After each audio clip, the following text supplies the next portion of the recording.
김경래 최강 시사.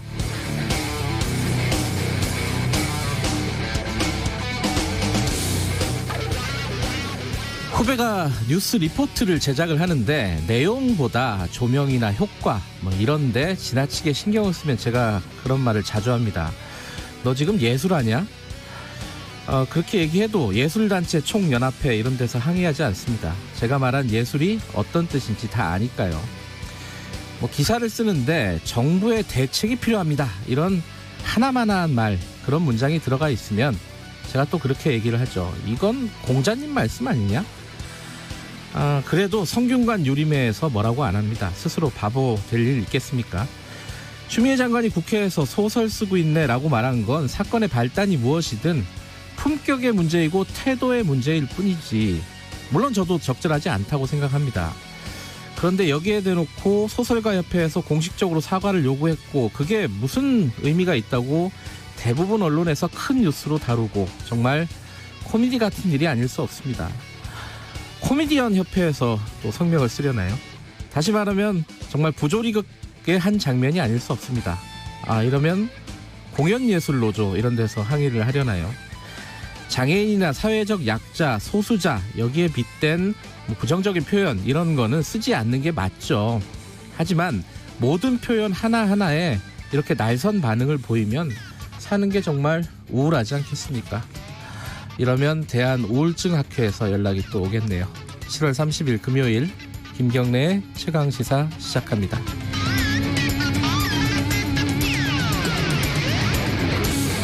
김경래의 최강시사는 유튜브 라이브 열려 있습니다. 실시간 방송 보실 수 있고요. 샵 9730으로 문자 보내주시기 바라겠습니다. 짧은 문자는 50원, 긴 문자는 100원입니다. 스마트폰 콩 이용하셔도 좋습니다.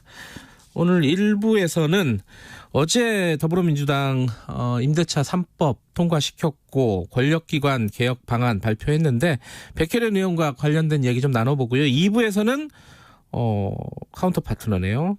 미래통합당 주호영 원내대표, 최근 야당이 좀 너무 무기력한 거 아니냐 고민이 많을 것 같습니다. 얘기 좀 들어보겠습니다.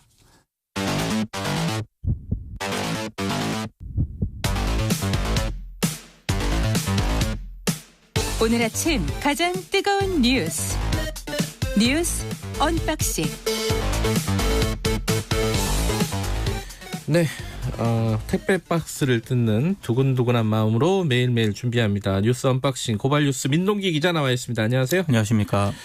어제 택배 노조에서 항의가 올더라고요. 어제 권력기관, 그러니까 검찰, 국정원, 경찰 요 관련된 어떤 개혁 방안이 발표가 됐어요. 먼저 국정원부터 좀 알아보죠.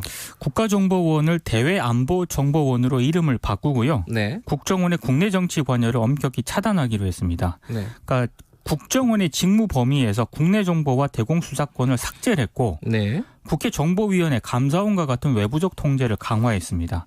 그리고 감찰실장의 직위를 외부에 또 개방하기로 했고요. 만약에 국정원 직원이 정치 관여 등의 불법 행위를 했을 경우에는 형사처벌 강화 등을 또 추진을 하기로 했습니다. 네. 원래 중앙정보부로 출발했고, 그렇죠. 안기부 거쳐서 김대중 정부 때 국정원으로 네. 바뀌었고, 이번에 이제 대외안보정보원으로 바꾼다. 예. 그리고 원래도 이제 국내 정보 관련된 부분을 많이 축소를 했었는데, 네. 아예 대공 수사권까지 없애고 그것을 경찰로 가는 거죠, 그거는. 이제 경찰 쪽으로 많이 좀 옮겨놨죠, 권한을. 네. 자, 이제 국정원은 그렇다 치고 지금 가장 이제 뜨거운 건 검찰인데, 네. 검찰은 어떻게 한다는 겁니까? 직접 수사 개시 범위를 부패 경제, 공직자, 선거, 방위사업 범죄와 대형 참사 등 6대 범죄로 제한을 했습니다. 특히 부패 범죄에서 4급 이상 공무원, 뇌물 액수 3천만 원 이상, 그리고 네. 경제 범죄에서는 특가법 기준으로 피해액 5억 원 이상 등으로 이 수사 개시 범위를 한정을 했거든요. 네. 그러니까 부패 범죄에서 5급 이하 공직자 범죄라든가 3천만 원 미만의 뇌물죄 등은 앞으로 경찰이 수사를 할 것 같습니다. 그리고 검경 관계 있지 않습니까? 네. 지금까지는 지휘 관계로 되어 있었는데 수사 협력 관계로 바꾸기로 했고요. 중요 수사 절차를 두고 의견이 만약에 다르면 사전 협의를 의무화하고 대검과 경찰청 사이에 정기적인 수사 협의회를 열도록 했습니다.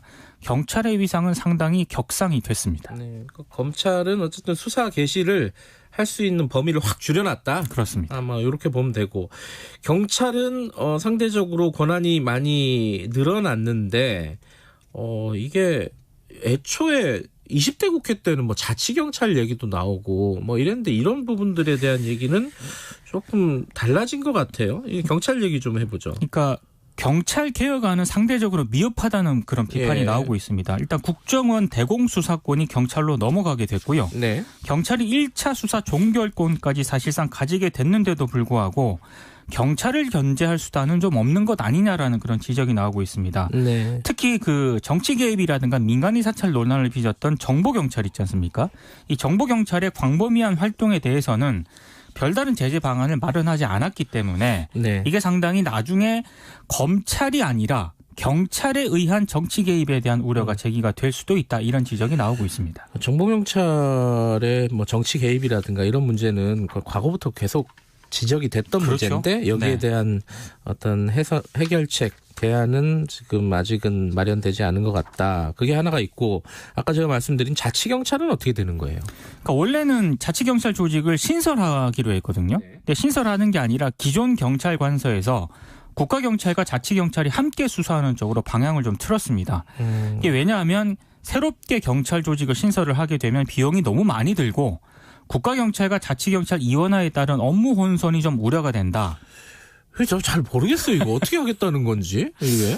그래서 이제 이렇게 설명을 하긴 했는데 예. 당장 제가 상식적으로 생각을 해보더라도 예. 국가경찰하고 자치경찰의 사무가 지금 명확하지가 않거든요. 네. 상당히 모호합니다. 네. 이런 데다가 이렇게 되면 향후 혼란이 생길 수도 있고요. 그리고 지금 수사권 조정을 통해 더 커진 경찰 권력을 분산하기에는 이 정도 조직 개선만으로는 상당히 부족하다라는 그런 평가도 나오고 있는데요.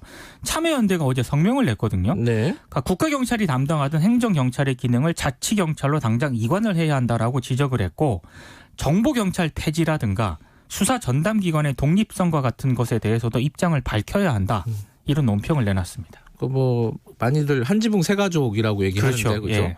국가경찰이 있고 또 수사본부가 또 있고 자치경찰이 있고 그 한지붕 안에 가족들이 여러 개가 있는데 다 지휘권이 또 달라요. 이래가지고 실제로 운영을 어떻게 하겠다는 건지 이 말만 들어서는 모르겠더라고요. 저는. 그러니까 어제 발표한 내용만으로 보면 상당한 혼선이 좀 우려가 되고 있습니다. 이 부분은 뭐 지금 진행이 되고 있으니까 백혜련 의원에게도 한번 좀 여쭤보도록 하겠습니다. 자, 임대차 보호법 어제 다 통과가 된 거죠? 다 통과가 됐고요. 예.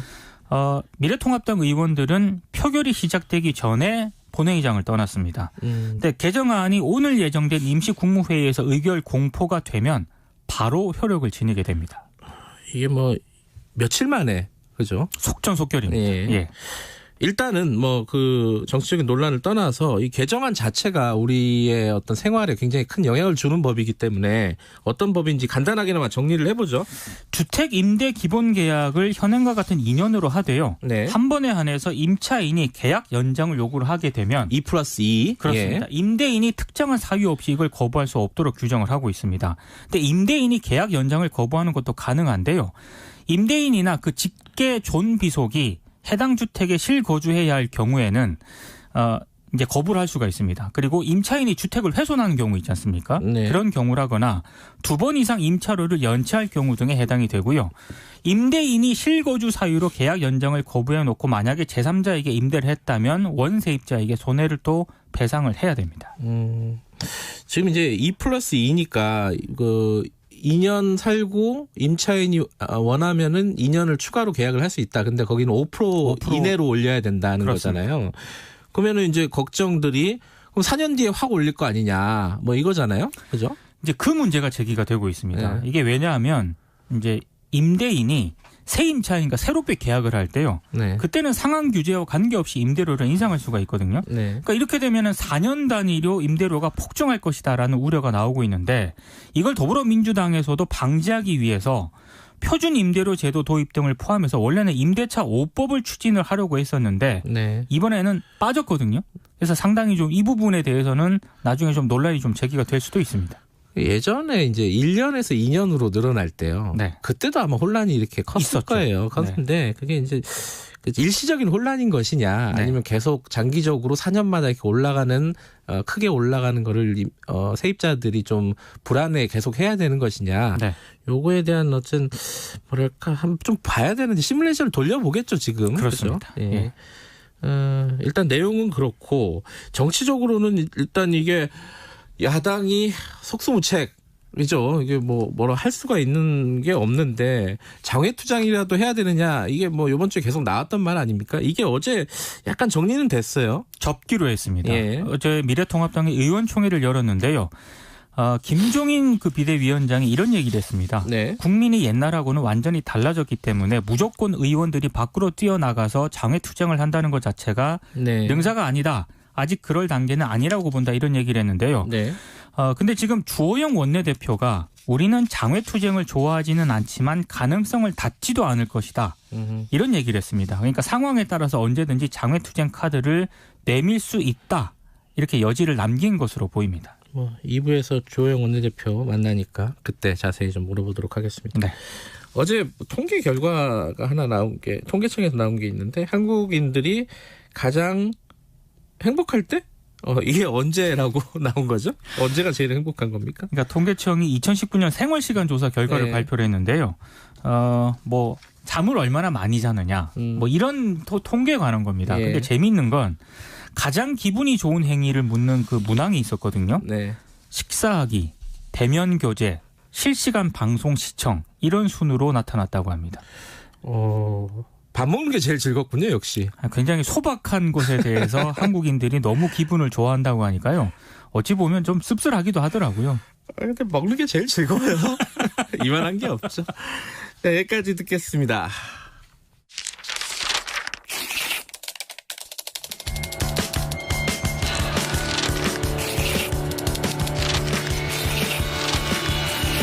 민동기의 저널리즘 M. 네, 저널리즘 M. 오늘은 어떤 기사를 가지고 좀 얘기를 나눠볼까요? 최동석 KBS 아나운서하고 방송인 박지윤 씨 부부 일가족이 역주행하던 트럭하고 정면으로 충돌한 사건이 이번 주에 있지 않았습니까? 교통사고였는데 다행히 경상을 입었습니다. 네. 근데 지금 경찰 발표를 보면 음주 역주행 차량에 의한 충돌 사고였다 이렇게 발표를 했는데요. 네.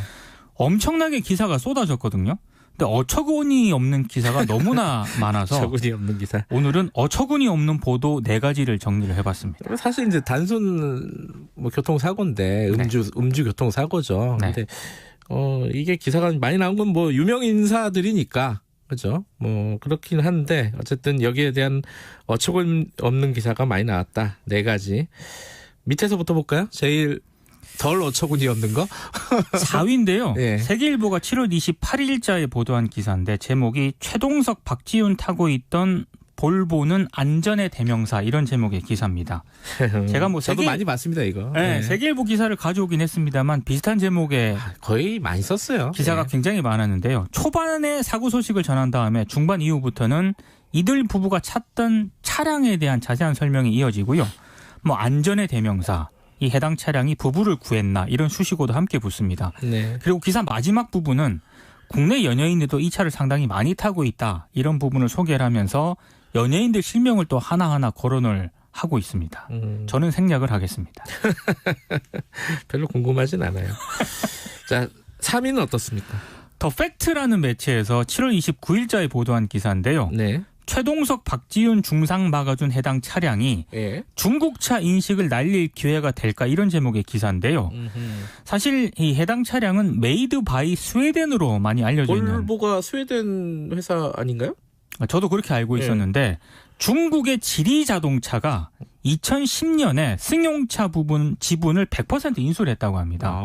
그래서 이게 국제사회에서는 중국 회사라는 그런 이미지가 많이 새겨졌다고 하는데 네. 더 팩트라는 매체는 이번 사고를 통해서 중국 이미지가 좀 개선될 수 있다. 또 이런 취지의 기사를 썼거든요.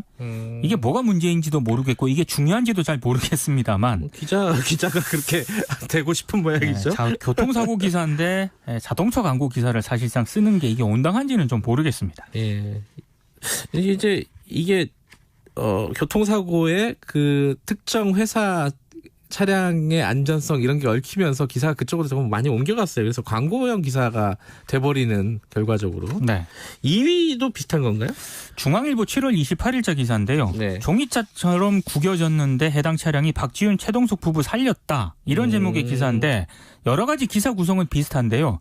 이 기사의 핵심 포인트는 사진입니다. 네. 왜냐하면 그 해당 차량 볼보 차량하고요. 네. 웃는 얼굴에 이 최동석 그 박지윤 부부의 사진이 함께 실렸거든요. 네. 그러니까 이 사진만 보면은 마치 두 사람이 해당 차량 모델로 착각하게 만드는 그런 기사입니다. 뜻밖의 모델이군요. 이게 경상이긴 하지만 교통사고가 났는데 예. 이런 사진을 써도 되는 건지 의문입니다.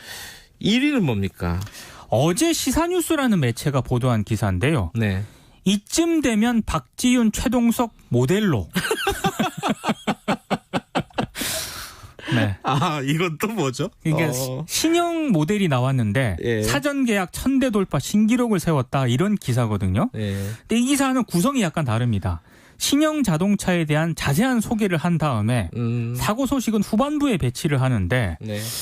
뭐 이렇게 쓰면은 사실상 이 두 부부를 모델로 기용을 하라라는 그런 취지 아니겠습니까? 그러니까 최동석 박지윤이라는 키워드로 포털에서 검색을 하게 되면은요. 네. 사고 기사보다 자동차 소개 기사가 더 많이 나옵니다. 네. 심지어 차량 가격을 소개하는 그런 기사도 있거든요. 근데 이 기사를 보니까 경쟁 모델 있지 않습니까? 네. 이 경쟁 모델의 차량 가격까지 소개를 해서 비교를 할 수 있도록 해놨더라고요. 볼보가 평소에 기자들 관리를 잘하나? 외제차들이 평소에 기자들 관리를 굉장히 잘하는 것 같은데 예. 어디 가서 기자라고 얘기하기가 참 부끄럽습니다. 한 가지 참고로 최동석 아나운서는 그 모델을 할 수가 없습니다. 그렇습니다. KBS 아나운서이기 때문에. KBS 직원입니다. 예. 예. 여기까지 듣겠습니다. 고맙습니다. 고맙습니다. 일주일 동안 고생하셨어요. 고발뉴스 민동기 기자였고요. 지금 시각은 7시 37분입니다. 출근길 날씨 정보입니다. 오늘 낮까지 충청과 남부지방을 중심으로 장맛비가 이어지겠는데 그중 충청 남부와 전북에는 시간당 50mm가 넘는 폭우가 쏟아지면서 곳에 따라 150mm 이상의 매우 많은 비가 내릴 전망입니다. 비 피해가 없도록 각별히 주의하셔야겠습니다. 비가 그친 뒤에는 폭염이 기승을 부리겠습니다. 현재 강원 동해안과 경상도, 전남과 제주도에 폭염주의보가 발효 중인데요. 한낮 기온이 대구 34도, 제주 33도, 광주 31도, 서울 29도까지 오르겠고 습도도 높아서 무덥겠습니다. 이렇게 낮 기온이 크게 오르면서 대기가 불안정해져 오후부터 밤 사이에는 전국 곳곳에 천둥 번개를 동반한 10에서 최고 60mm의 강한 소나기가 쏟아질 전망입니다. 현재 서울의 기온은 23.3도입니다. 날씨 정보 송소진입니다. 이어서 이 시각 교통 상황을 KBS 교통정보센터 공인혜 씨가 전해드립니다. 네, 이 시각 교통정보입니다. 오늘도 가장 중요한 건 안전입니다. 현재 전북 지역 중심으로 강한 비가 쏟아지면서 전주 시내 전주천과 삼천다리 아랫길 16곳에서는 차량 통행 전면 금지가 되고 있습니다. 또 빗길 사고는 서해안고속도로 목포 쪽 주포 부근 1차로와 호남고속도로 천안 방향 백양사 부근 2차로와 갓길에서 각각 사고난 승용차 처리 중이고요. 다음은 기록적인 폭우에 큰 피해를 입은 대전 시내 상황입니다. 오늘도 하상 도로 전 구간 통제가 되고 있고 대동 지하차도와 대전역 지하차도, 원동 지하차도 통제 계속되고 있으니까요. 출근길 다른 길로 우회 이동하셔야겠습니다. KBS 교통정보센터였습니다. KBS 1라디오 김경래의 최강시사 8월 3일부터 7일까지 경륜과 패기, 원숙함과 신선함, 짜릿한 토론이 조화를 이루는 최강시사의 게스트 군단이 1일 스페셜 앵커로 나섭니다. 김경래의 최강시사, 최강 어벤져스.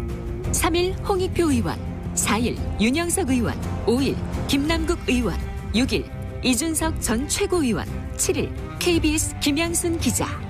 당신의 아침을 책임지는 속 시원한 인터뷰. 최강 어벤져스와 함께하세요. 국회 얘기 좀 해보겠습니다.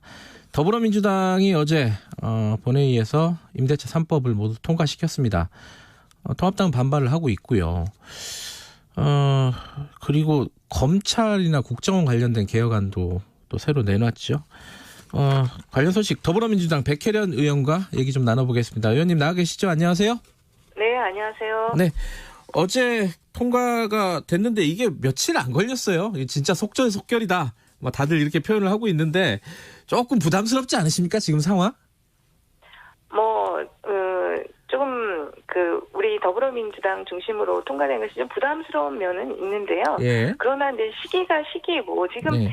이 임대차 3법 같은 경우는 시기를 골든타임을 놓치게 되면 그 후폭풍을 감당하기 어렵습니다. 그렇기 네. 때문에 결단을 내린 부분이고요.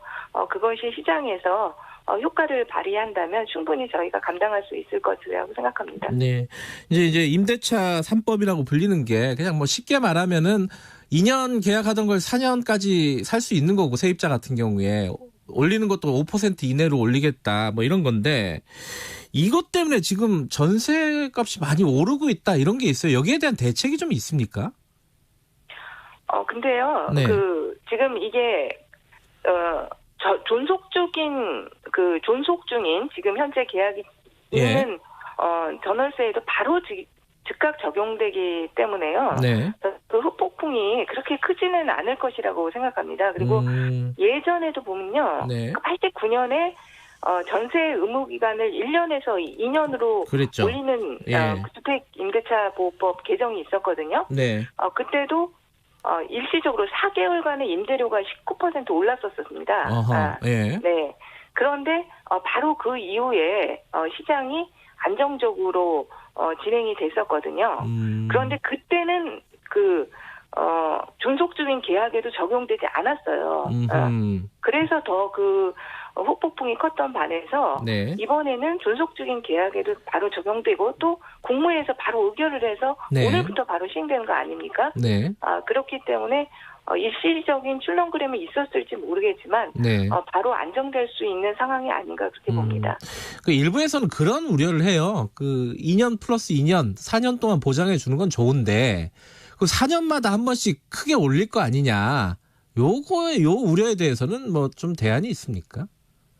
그건 시장 상황을 좀 봐야겠지만요. 이게 네. 결국 부동산 시세와 관련된 문제거든요. 네. 그러니까 부동산 가격이 4년 후에도 급등한다고 한다면 그런 현상이 나타날 수 있다고 생각합니다. 그러나 네. 부동산 시장이 안정이 된다면 네. 무작정 집주인이 전월세 값을 올릴 수는 없는 거 아니겠습니까? 근데 이것이 임대차 3법만 지금 법이 통과되는 것이 아니고요. 네. 이제 4일날 또 본회의가 있지만 여러 가지 부동산 세제와 네. 관련 법들이 함께 이제 진행이 되게 됩니다. 그렇게 네. 되면 결국 부동산 시장 전체가 안정이 된다고 한다면 네. 4년 후에 무작정 집주인들이 전월세를 올리기는 어려운 상황이 있는 거 아닌가 그렇게 봅니다. 요번에 원래 이제 추진하던 게 표준 임대료 같은 것도 추진을 하고 있었잖아요.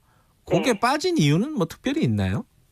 표준 임대료 같은 경우는요. 예. 지금 논의됐던 임대차 3법보다는 더 논의가 그동안 숙성되지 못한 측면이 있고요. 네. 무엇보다도 표준 임대료를 하기 위해서는 데이터 축적이 필요합니다. 네. 근데 그 임대차 3법 중에 전월세 신고제가 있잖아요. 네. 그 전월세 신고제가 이제 통과가 되고 네. 그러면 이제 이 데이터가 한마디로 쌓이게 되는 거죠. 네. 각 지역의 전월세 가격 이런 네. 것들이 그러면 그 표준 임대료를 시행하는데도 훨씬 더 부담 없이 그리고 객관적인 자료를 가지고 할 수 있는 부분들이 있기 때문에요. 그 네. 부분은 좀 더 시간을 가지고 추진하려고 합니다. 그러니까 말씀하신 거는 이걸 폐기한 게 아니라 조금 더 숙성될 때까지 논의를 더 해보자 이런 차원이라는 거죠.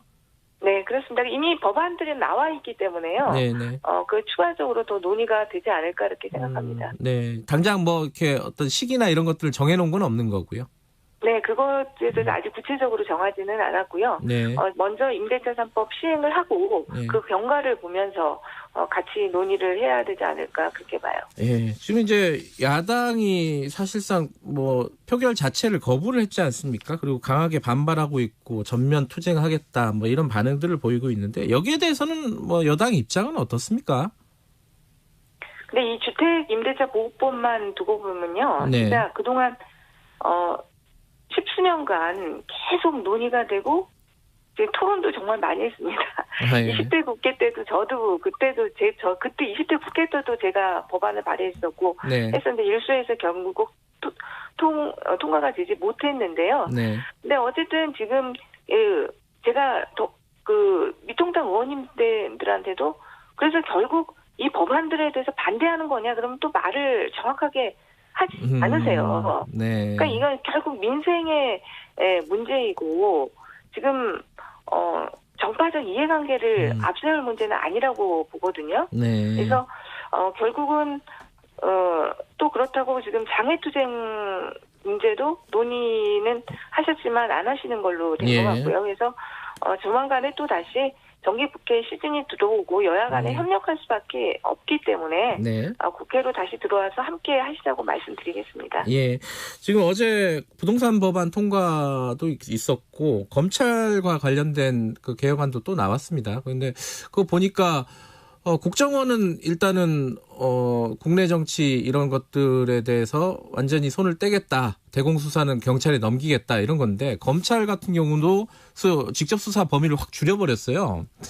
이게 지금 검찰 조직에서 지금 감당하고 있었던 게 있지 않습니까? 이게 현실적으로 그거를 한 6분의 1로 줄인다는 건데 그게 가능한 거예요? 이게 어떻게 받아들여야 될까? 지금 어제 박침은요 이미 형사소송법에서 저희가 규정한 겁니다. 지난번에 형사소송 통과를 할 때요. 네. 검경 수사권 조정을 했지 않습니까? 거기서 형사소송법상의 6대 범죄만 직접 네. 수사를 하기로 돼 있었습니다. 예. 그래서 그것을 구체화한 것일 뿐이지 범위를 줄인 것이 아니고요.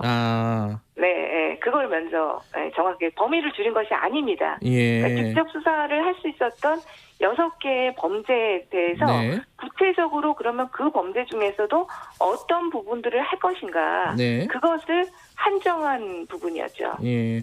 그러니까 그 범위들을 이제 아주 예를 들어 이제 횡령 배임 같은 거는 얼마 이상 이런 것들을 다 나눴기 때문에 범위가 확 줄어든 것처럼 보이거든요. 근데 그런 네. 차원이 아니다라는 말씀이시네요.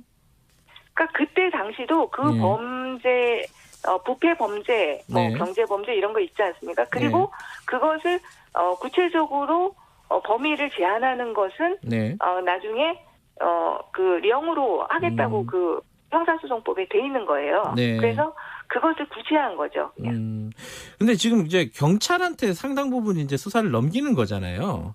근데 네. 이게 그러면은 그러니까 계속 이제 돌고 도는 얘기인데 그러면 검찰은 그러면 그 권력이 비대해지는 부분을 어떻게 감시하고 견제할 것이냐 이 부분이 생기지 않습니까? 여기에 대한 대책은 별로 없는 것 같아가지고요.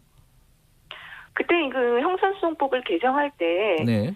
그 부분에 대해서 기본적으로는 검찰은 직접 수사의 범위는 줄이고요. 직접 네. 수사는 이제 경찰에서 상당 부분 네. 하는 것으로 이관이 되게 되고 대신 여러 가지 보안 수사 지휘라든지 그 재수사 지휘라든지 지휘가 아니라 재수사 요청이죠. 네. 그런 것들을 통해서 네. 그 경찰의 직접 수사는 통제하는 방안들이 있고요. 네. 그리고 그럼에도 불구하고 경찰 조직이 비대해지는 부분들이 있습니다. 예. 그래서 그것을 통제하는 가장 큰 방법으로는 자치경찰제의 도입 그리고 그 수사경찰과 행정경찰의 분리의 원칙으로서 국가수사본부를 설치하는 문제 이런 부분들이 논의가 됐었는데 입법 발의까지 이어지지 못했습니다. 그래서 어제 당청정 간에 이제 그것을 입법화하고 추진하는 것 이것으로 그 경찰의 비대한 권력은 통제하는 방향으로 나갈 것 같습니다. 그러니까 근데 그 자치경찰 같은 경우도 20대 때 나왔던 법안보다 좀 후퇴한 게 아니냐. 자치경찰 조직을 따로 만들지 않고 기존 조직을 활용한다는 거잖아요. 이러면은 현장에서는 굉장히 혼선이 있지 않을까요? 이거 어떻게 보십니까, 이 부분은? 그러니까 사실 조금 그 혼선보다는 조금 지휘 체계나 그런 부분들에서 같은 건물을 쓰는 형태로 될 수밖에 없는 지금 그렇죠. 상황이어서 약간의 문제점이 있을 수도 있다고 보입니다. 그러나 지금 그 이혼화 모델을 원래 검토를 했었는데 지금 코로나 전국이 발생하고 그러면서 경제적으로 그게 비용 추계를 해보니까 굉장히 많은 5조 원 상당의 그런 비용이 드는 것으로 추계가 됐다고 합니다. 그래서 현실적으로 그것을 그런 방식으로 하기는 좀 어렵다고 보여서 지금 그 강력단위와 경찰서 중심의 길조단위 조직을 일원화하기로 했는데요. 명확하게 법적으로 그 수사 지휘 체계, 지휘 감독 체계를 하는 것으로 그것을 조금 커버를 해야 되지 않나 그렇게 생각합니다. 근데 이제 20대 국회 때도 계속 지적이 나왔던 건데 경찰 개혁과 관련해 가지고 예컨대 정보 경찰 같은 경우는 좀 개혁을 해야 되는 거 아니냐. 근데 그런 얘기들은 좀 빠져 있어요. 그래서 경찰 개혁안은 좀 미진한 게 아니냐 이런 전체적인 평가들도 시민단체 중심으로 나오고 있던데 이건 어떻게 보십니까? 정보경찰에 어제 그 안에서 논의는 되지만 않았지만은요. 그 정보경찰의 범위를 축소하고 그 업무를 명확하게 하는 거 그런 부분들에 대해서는 계속적으로 논의가 되었고요. 추가적으로 제가 볼 때는 입법 발의가 있을 것이라고 생각합니다. 그리고 시민단체와도 계속 연계해서 지금 시행되는 경찰, 검찰 이런 개혁 들 중에서 빠지는 부분들이 있다면 계속적으로 또 추가적으로 논의하고 입법화하는 그런 단계들을 밟아 나가도록 하겠습니다. 네, 지금 공수처 얘기도 잠깐 여쭤봐야 되는데 공수처 후속 3법이 처리가 됐잖아요. 운영위원회에서. 그런데 지금 추천위원회 관련해서는 그거 빠져 있어요. 규정 바꾼다고 했는데 그죠? 그럼 야당한테 계속 추천위원 후보 지금이라도 달라 이런 신호로 읽으면 됩니까? 그렇습니다. 이거 어차피 그 공수처법 5법이 야당의 비토권을 인정하고 있기 때문에 뭐 규칙에서 그 추천과 관련해서 강제한다더라도 결국 야당이 응하지 않으면 좀 어려운 부분이 있습니다. 그래서 계속해서 추천을 요청드리고요. 그리고 제가 듣기로는 지금 미래통합당에서도 그래도 법조인 출신 의원들끼리 모여서 논의도 하시고 그러셨다고 하거든요. 그러니까 어느 정도 이제 지전이 있지 않을까. 공수처가 출범할 수밖에 없다는 것에 대해서는 미래통합당 측에서도 스스로는 인정할 수밖에 없을 것 같습니다. 그래서 협조를 계속 요청드리고요. 어쨌든 뭐 정말 협조가 안 된다면 결국 또 법 개정의 문제로 갈 수밖에 없거든요. 그 상황까지는 가지 않을 것이라고 생각합니다. 근데 지금 여야 분위기로 봐서는 협조를 할 것 같지는 않은데 제 3자 입장에서 이렇게 보면요. 근데 그렇게 되면 어떤 시한 같은 게 좀 있습니까? 언제까지는 좀 해달라. 이런 대략적인 어떤 마지노선 이런 게 있습니까? 그 법률상으로는 없는 것이고요. 아니 정치적으로요. 네, 정치적으로. 그거는 이제 일단은 미래통합당에서 지금 헌법소원을 낸 것을 가지고 그 이연성 여부를 가지고 그게 이제 판단을 기다리겠다 이 입장이거든요. 네, 근데 헌법재판소에도 이 사정을 알고 있고 그렇게 많은 시간이 걸리지는 않을 것이라고 생각합니다. 그래서 헌법재판소의 판단이 나왔음에도 불구하고 정말 미래통합당에서 협조하지 않는다면 그거는 정말 입법기관이 이행하지 않겠다는 의사표시거든요. 그렇다면 정말 그거는 이제 법 개정에 저희가 나서는 것을 고려할 수밖에 없는 상황이고요. 빨리 그 전까지 좀 나서 주시기를 바랍니다. 알겠습니다. 여기까지 드릴게요. 고맙습니다. 네, 감사합니다. 더불어민주당 백혜령 의원이었습니다. 2부에서는 주호영 원내대표 만납니다. 자, 1부 여기까지고요. 8시에 돌아옵니다.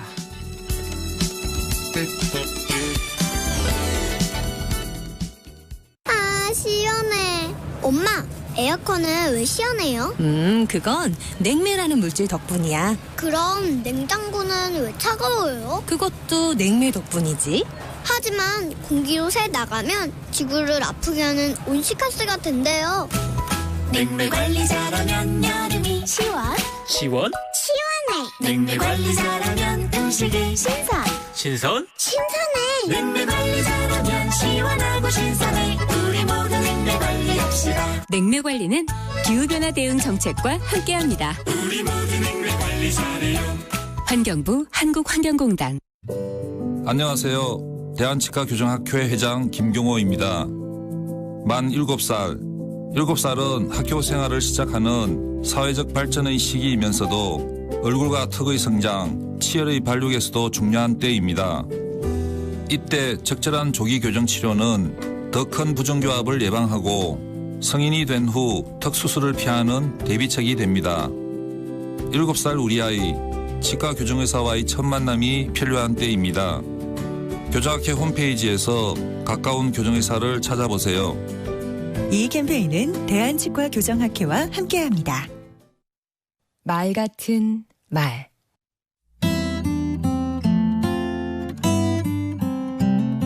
안녕하세요. 강원국입니다. 20세기 가장 위대한 철학자로 꼽히는 루드비히 비트겐슈타인이 이런 말을 했지요. 내가 사용하는 언어의 한계가 내가 사는 세상의 한계를 규정한다. 생각해 볼수록 참 맞는 말입니다. 무지개는 몇 가지 색일까요? 우리나라는 빨주노초 파남보 7가지로 표현합니다. 그런데 미국인은 남색을 뺀 6가지 색으로, 멕시코 원주민은 흑백, 적, 황, 청으로 표현한다고 합니다. 표현하기에 따라 달라지는 저마다의 무지개 색깔처럼 언어가 생각을 규정하고 사고를 지배하지요. 동물농장을 쓴 조지 오웰은 그런 점에서 언어 사용에 신중해야 한다고 했습니다. 해고를 전직 기회 제공이나 비자발적 고용 계약 해지 또는 인력 구조 혁신 등으로 쓰는 것은 사실을 호도한다는 것이라고요. 과거 미국 부시 정부가 부자 감세 정책을 내놓으면서 세금 구제 정책이라고 명명한 것도 비슷한 경우입니다. 세금을 구제해 주겠다고 하니까 슈퍼맨이 떠오르고 왠지 구세주 같은 느낌이 듭니다. 반대로 참여정부에서 종합부동산세를 도입했을 때 야당은 세금 폭탄이라고 규정했습니다. 폭탄은 언제 터질지 모르는 위험한 것이지요. 정부가 폭탄이 아니라고 하면 할수록 점점 더 사람들은 종부세를 폭탄이라고 인식하게 됐습니다. 종부세 대상이 아닌 대부분의 사람들까지 말이죠. 언어가 갖는 이런 특성을 고려할 때 목소리 큰 사람이 득세하는 사회는 정의롭지 못합니다. 이른바 빅마우스들이 좌지우지하는 세상은 공정한 사회라 할 수 없습니다. 같은 맥락에서 구호가 난무하는 세상도 바람직하지 않습니다. 특히 부자 되세요와 같이 욕망을 부추기는 슬로건과 캐치프레이즈들 말입니다. 2002년 한 신용카드 회사가 부자 되세요란 광고 카피를 유행시킨 이후 2003년 카드 대란이 왔지요. 많은 사람이 쪽박을 찼습니다. 강원국의 말 같은 말이었습니다. 당신의 무지개는 몇 가지 색깔인가요? 어떤 세계, 어떤 언어 속에서 살고 계십니까?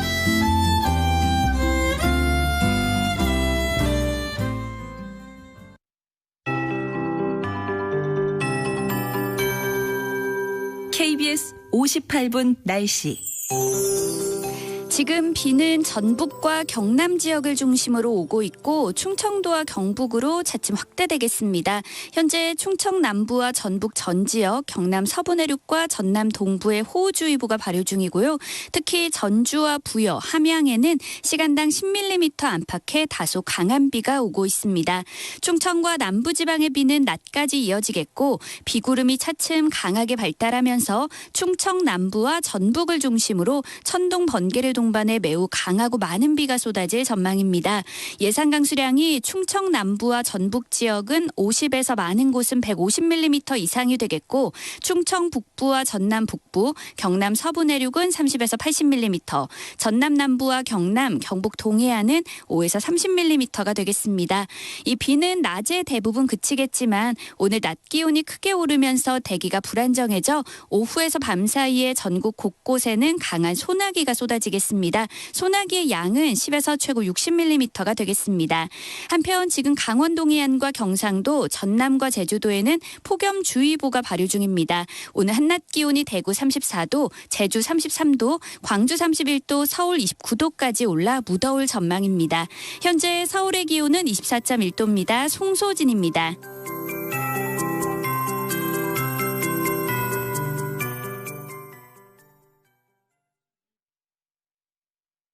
정성을 다하는 국민의 방송 KBS가 8시를 알려드립니다.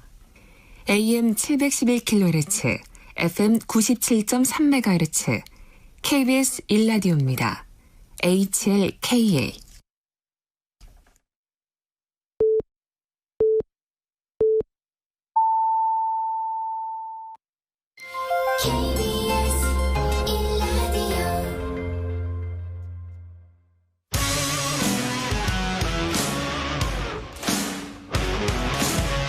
뉴스타파 기자 김경래 최강 시사. 김경래 최강 시사 2부 시작하겠습니다. 지금 최근 국회 상황을 보면요, 부동산 관련된 법들, 임대차 3법 이런 것들이 속속 통과가 되고 있습니다. 사실상 속도전을 벌이고 있는 거고, 그리고 검찰개혁 법안도 마찬가지로 속도전을 벌이고 있습니다. 공수처법도 마찬가지고요. 지금 가장 고민이 아마 미래통합당의 주호영 원내대표가 아닐까. 원내의 사령탑이기 때문에요. 대한민국에서 가장 고민이 많은 분이실 것 같습니다. 다수결이라는 그 힘을 어떻게 돌파해낼 수 있는 것인지. 자, 지금 고민 많은 주호영 미래통합당 원내대표 바로 연결하겠습니다. 대표님 안녕하세요. 예, 안녕하십니까. 주호영입니다. 고민이 많으시죠, 진짜로? 고민도 많고 힘도 들고 그렇습니다. 자, 일단은 이 국회가 지금 미래통합당 입장에서 보면은 민주당이 이제 강행 처리, 이게 단독 처리 이렇게 볼 수 있을 것 같은데, 어떻게 지금 이 상황을 바라보고 계신지 그 입장부터 듣고 시작을 해보죠. 이게 지금 방금 강행 처리, 단독 처리 이렇게 말씀하셨는데요. 네. 그것만으로는 표현이 부족해요. 이건 그냥 저도 그 적당한 말을 찾기 어려울 정도로 이게 지금 아주 폭거인데요. 네. 한마디로 민주주의와 법치주의의 완전한 파괴지요. 네. 이게 이제 과정을 요약하면 회의 날짜도 일방적으로 잡았고, 네. 그다음에 소위 해부도 전혀 하지 않았고, 네. 그다음에 수정안을 냈는데 수정안 배부도 직전해야 했고, 무슨 수정안이 나온지도 모르는 채지요. 네. 그다음에 토론도 제대로 하지 않았고, 또 그 내용이 수정안이 소급입법입니다. 헌법이 금지하는. 네. 이런 걸 이제 그냥 방맹이 두들기고 갔는데요. 네. 하도 아마 다급하니까 뭐라도 이 부동산 폭등에 대해서 허둥지둥되면서 뭐라도 한 흔적을 남기기 위해서 이런 것 같은데요. 네. 이 부동산 폭등에 대한 실패를 자인하고 전문가들 협조를 받아서 제대로 된 법을 만들어야 혼란이 생기지 않는데, 네. 지금까지 22번 했던 이 정책들이 전부 실패한 거를 아직도 모르고 있는가 봐요. 그래서 국민들께 화풀이하고 있고, 네. 이 이후에 저희들은 어제 윤희숙 의원이 이 5분 발언에서도 이야기했지만은 약간의 시간만 흐르면 우리나라 부동산 시장에 어제 통과시킨 법들이 더 큰 혼란을 일으킬 텐데, 그것은 한 2년 지나서 일이고, 지금 우리는 당장 뭐라도 우리 때만 넘기자, 이런 어떤 네. 아주 무책임한 의회주의의 파괴이고, 국정에 대해서 이거 완전히 거의 저는 이게 난동 수준의 입법이라고 보고 있습니다. 네, 폭거, 파괴, 난동, 이 굉장히 좀 뭐랄까요, 수위가 높은 단어들을 쓰시는데 그런 표현을 쓸 수밖에 없는 네. 사정입니다. 근데 이제 민주당 쪽 얘기를 들어보면은 이렇습니다. 예컨대 이제 임대차법 같은 경우에는 그동안 논의를 몇 년 동안 한 거다. 이거는 20대 국회 때도 여러 번 논의했었고, 또 하나가 지금 상황을 보면은 골든타임을 놓친다. 지금 이렇게 입법을 계속 끌면은요. 요 두 가지 얘기가 주로 나오고 있어요. 이거 어떻게 보십니까, 이 부분은? 우선 시기적으로 보면 네. 내년 6월에 시행해야 할 것도 지금 준비가 안 된 것도 밀어붙이고 있고요. 8월 17일부터 결산국회가 열리게 돼 있습니다. 네. 그때 논의해도 늦지 않고요.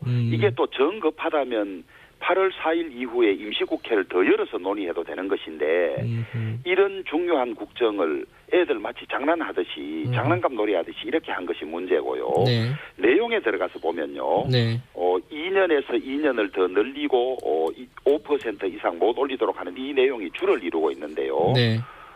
시간은 한 30년 가까이 전입니다만은 1년에서 2년으로 늘린 법 개정이 있었습니다. 예, 89년도요. 예, 이때도 무려 20몇 %가 이 늘린 올리는 것 때문에 올라갔거든요. 네. 그다음에 상가 임대차 보호법을 만들 때도 네. 이거 만든다는 것 때문에 이렇게 만들면 2년간 못 올린다. 네. 이것 때문에 2년 뒤에 올릴 것까지 미리 올리자. 이렇게 해서 다 올렸거든요. 지금 이게 2+2로 4년을 하면 네.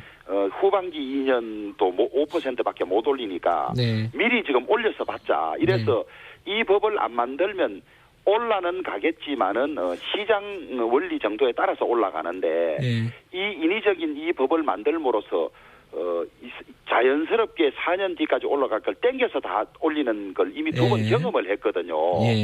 그런 점에서도 맞지 않는 거죠. 그래서 이 가격 상승을 이 법으로 잡을 것이 아니라 수요 공급으로 잡아야 하는데 그냥 이 두더지 잡게 하듯이 올라오면 때리면 다시 안 올라올 줄 아는 거예요. 그렇지 않거든요, 이 시장이. 그래서 시장 원리에 반하는 정책들을 자꾸 하기 때문에 저희들이 반대를 하는 것이지. 아니, 저희들이 이게 효과가 있다면 뭐 때문에 저희들이 늦추고 그렇게 하겠습니까? 그리고 민주당으로서는 11월 돼야 가능하다 그러는데 아니, 국회를 연장해서 8월 5일 이후에도 가능하고 하지 않다 하더라도 8월 17일 이후에도 가능한데 이렇게 졸속 입법을 무리하게 하는 것이죠. 네. 그러니까 아까 백혜련 의원 얘기는 그런 겁니다. 이게 89년도에 1년에서 2년 올릴 때 물론 일시적으로 상승이 있었지만 가격 상승이 있었지만은 곧 시장이 안정화됐다. 지금도 그걸 기대하고 있다라는 거고. 그리고 지금 생각해 보면은 1년 계약을 한다는 거는 지금은 생각할 수 없잖아요. 2년이 되게 자연스럽게 받아들이잖아요. 이게 결국은 그때는 또 1년 단위로 1년 단위로 다녔는 것이 지금의 시각으로 그때를 보는 것은 좀 맞지 않는 것 같고요. 그다음에 그 이후에 시장이 안정됐다고 하는데 법으로서 안정된 것이 아니고 오를 만큼 올랐기 때문에 안정된 것이거든요. 그런데 그것을 민주당은 법 때문에 안정됐다고 착각을 하는 것이고 그 올라가는 그 시기를 2년 앞당겨 준 것에 불과하다. 오히려 더 앞당겨 준 것이거든요. 네. 지금 그 백혜련 의원 한 말씀만 더 드리면은 그 미래통합당 의원들한테 내용을 물어보면은 이 법에 대해서 또 반대하지는 않는다 실제로 이런 얘기를 했어요. 그건 아닌가요? 그럼 지금 말씀하신 걸 들어보면 저희들은 반대하는 것은 아니고 이게 임대인과 임차인의 이해 조정 문제 아니겠습니까? 그렇죠. 그래서 저희들이 어느 한편을 다 같은 국민들인데 어느 한편을 들 수는 없고 공정하게 해야 하지 않습니까? 네네. 그래서 그런 점을 고민하는 것이기 때문에 우리가 같은 유권자 중에서 미래통합당은 우리를 배척하는구나 이런 생각을 노골적으로 가지도록 할 수 없기 때문에 저희들이 조심스럽게 전문가의 의견을 들어서 결정하자 이런 것이지 이 법은 100% 반대다, 이 법은 100% 찬성이다 이런 입장이 아닌 것은 사실입니다. 그러나 지금 민주당이 하는 이런 방식으로서는 부작용만 나오고 임시 처방이고 상승분을 미리 당기는 효과밖에 없다. 이렇게 저희들은 보는 거죠. 지금 근데 이제 오늘 조선일보 보니까요. 미래통합당한테 순서리를 좀 했더라고요. 아니 이걸 반대를 할 거면은 그 필리버스터를 하든 뭐 안건조정위원회를 열든 신청을 하든 이게 이런 것도 안 하면서 계속 이렇게 강력 투쟁하겠다고 하는 게 조금 잘 이해가 되지 않는다 이런 취지예요. 어떻게 생각하십니까 이거는? 강력 투쟁을 부추기는 분들도 있고 또 저희들이 미지근하다고 이야기하시는 분들도 있는데요. 저희들 안건조정회의와 필리버스터 왜 고민해보지 않았겠습니까? 그렇겠죠. 안건조정회의는 넘기면 원래는 90일간 가도록 되어 있는데 이 지금 민주당 상임위원장들이 이 안건조정회의의 6인 중에서 여당 3명, 야당 3명을 자기들이 임의로 골라요. 그런데 야당 3명 중에 자기들을 찬성할 사람을 넣으면 이게 4명이 되는 거거든요. 그러면 3분의 2면 바로 안건조정회의가 하루 만에 결정이 나버립니다. 그런 일을 할 것이 뻔하기 때문에 안건조정회의에 가서도 우리가 인정받았다는 오히려 민주당 측의 주장을 저희들이 빌미를 제공할 여지가 있다는 판단이 들어서 아무 효과가 하루 정도밖에 지연 효과가 없다고 봤고요. 다만 그럼에도 불구하고 민주당이 안건조정회의까지도 무력화시킨다는 비난을 받도록 하는 것이 맞는지 고민을 했고요. 또 이 필리버스터는 180명이 넘으면 하루 만에 중단이 됩니다. 그런데 저희들이 이 필리버스터라는 게 매번 발동하고 남용할 수는 없는 거 아니겠습니까? 그렇죠. 네. 그래서 그런 고민들을 다 하고 있습니다. 저희들이. 예, 고민들을 하고 계신데 현실적으로 이게 쉽지 않다는 말씀이신데. 아니, 그것도 예. 안건조정회의의 그 존재이나 필리버스터를 둔 취지를 민주당이 조금이라도 이해를 하면 가능한 제도인데 네.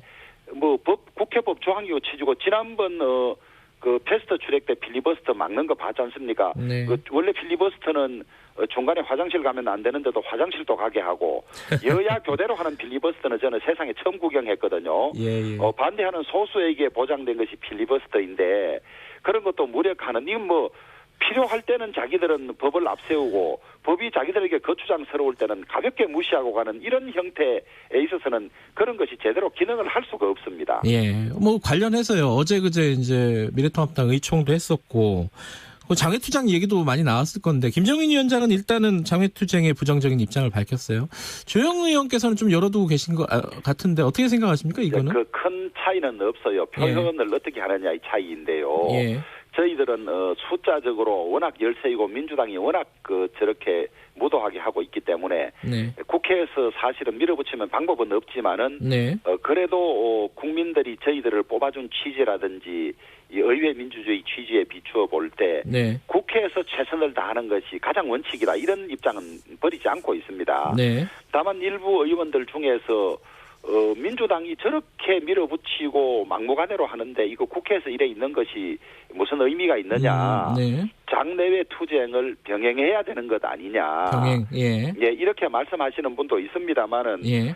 사실은 지금 전국이 폭우 피해가 있고 네. 또 코로나의 사회적 거리두기도 있고 네. 또 여름 휴가철 이런 걸 감안할 뿐만 아니라 그렇지 않다 하더라도 장외 투쟁이란 게 엄청난 비용과 네. 이런 것이 동원돼야 하기 때문에 저희들이 가능성을 배제하지는 않지만 쉽게 하지도 않을 겁니다. 네네. 다만 저희 당이 아닌 국민들의 분노가 지금 폭발하고 있는 상태에서 네.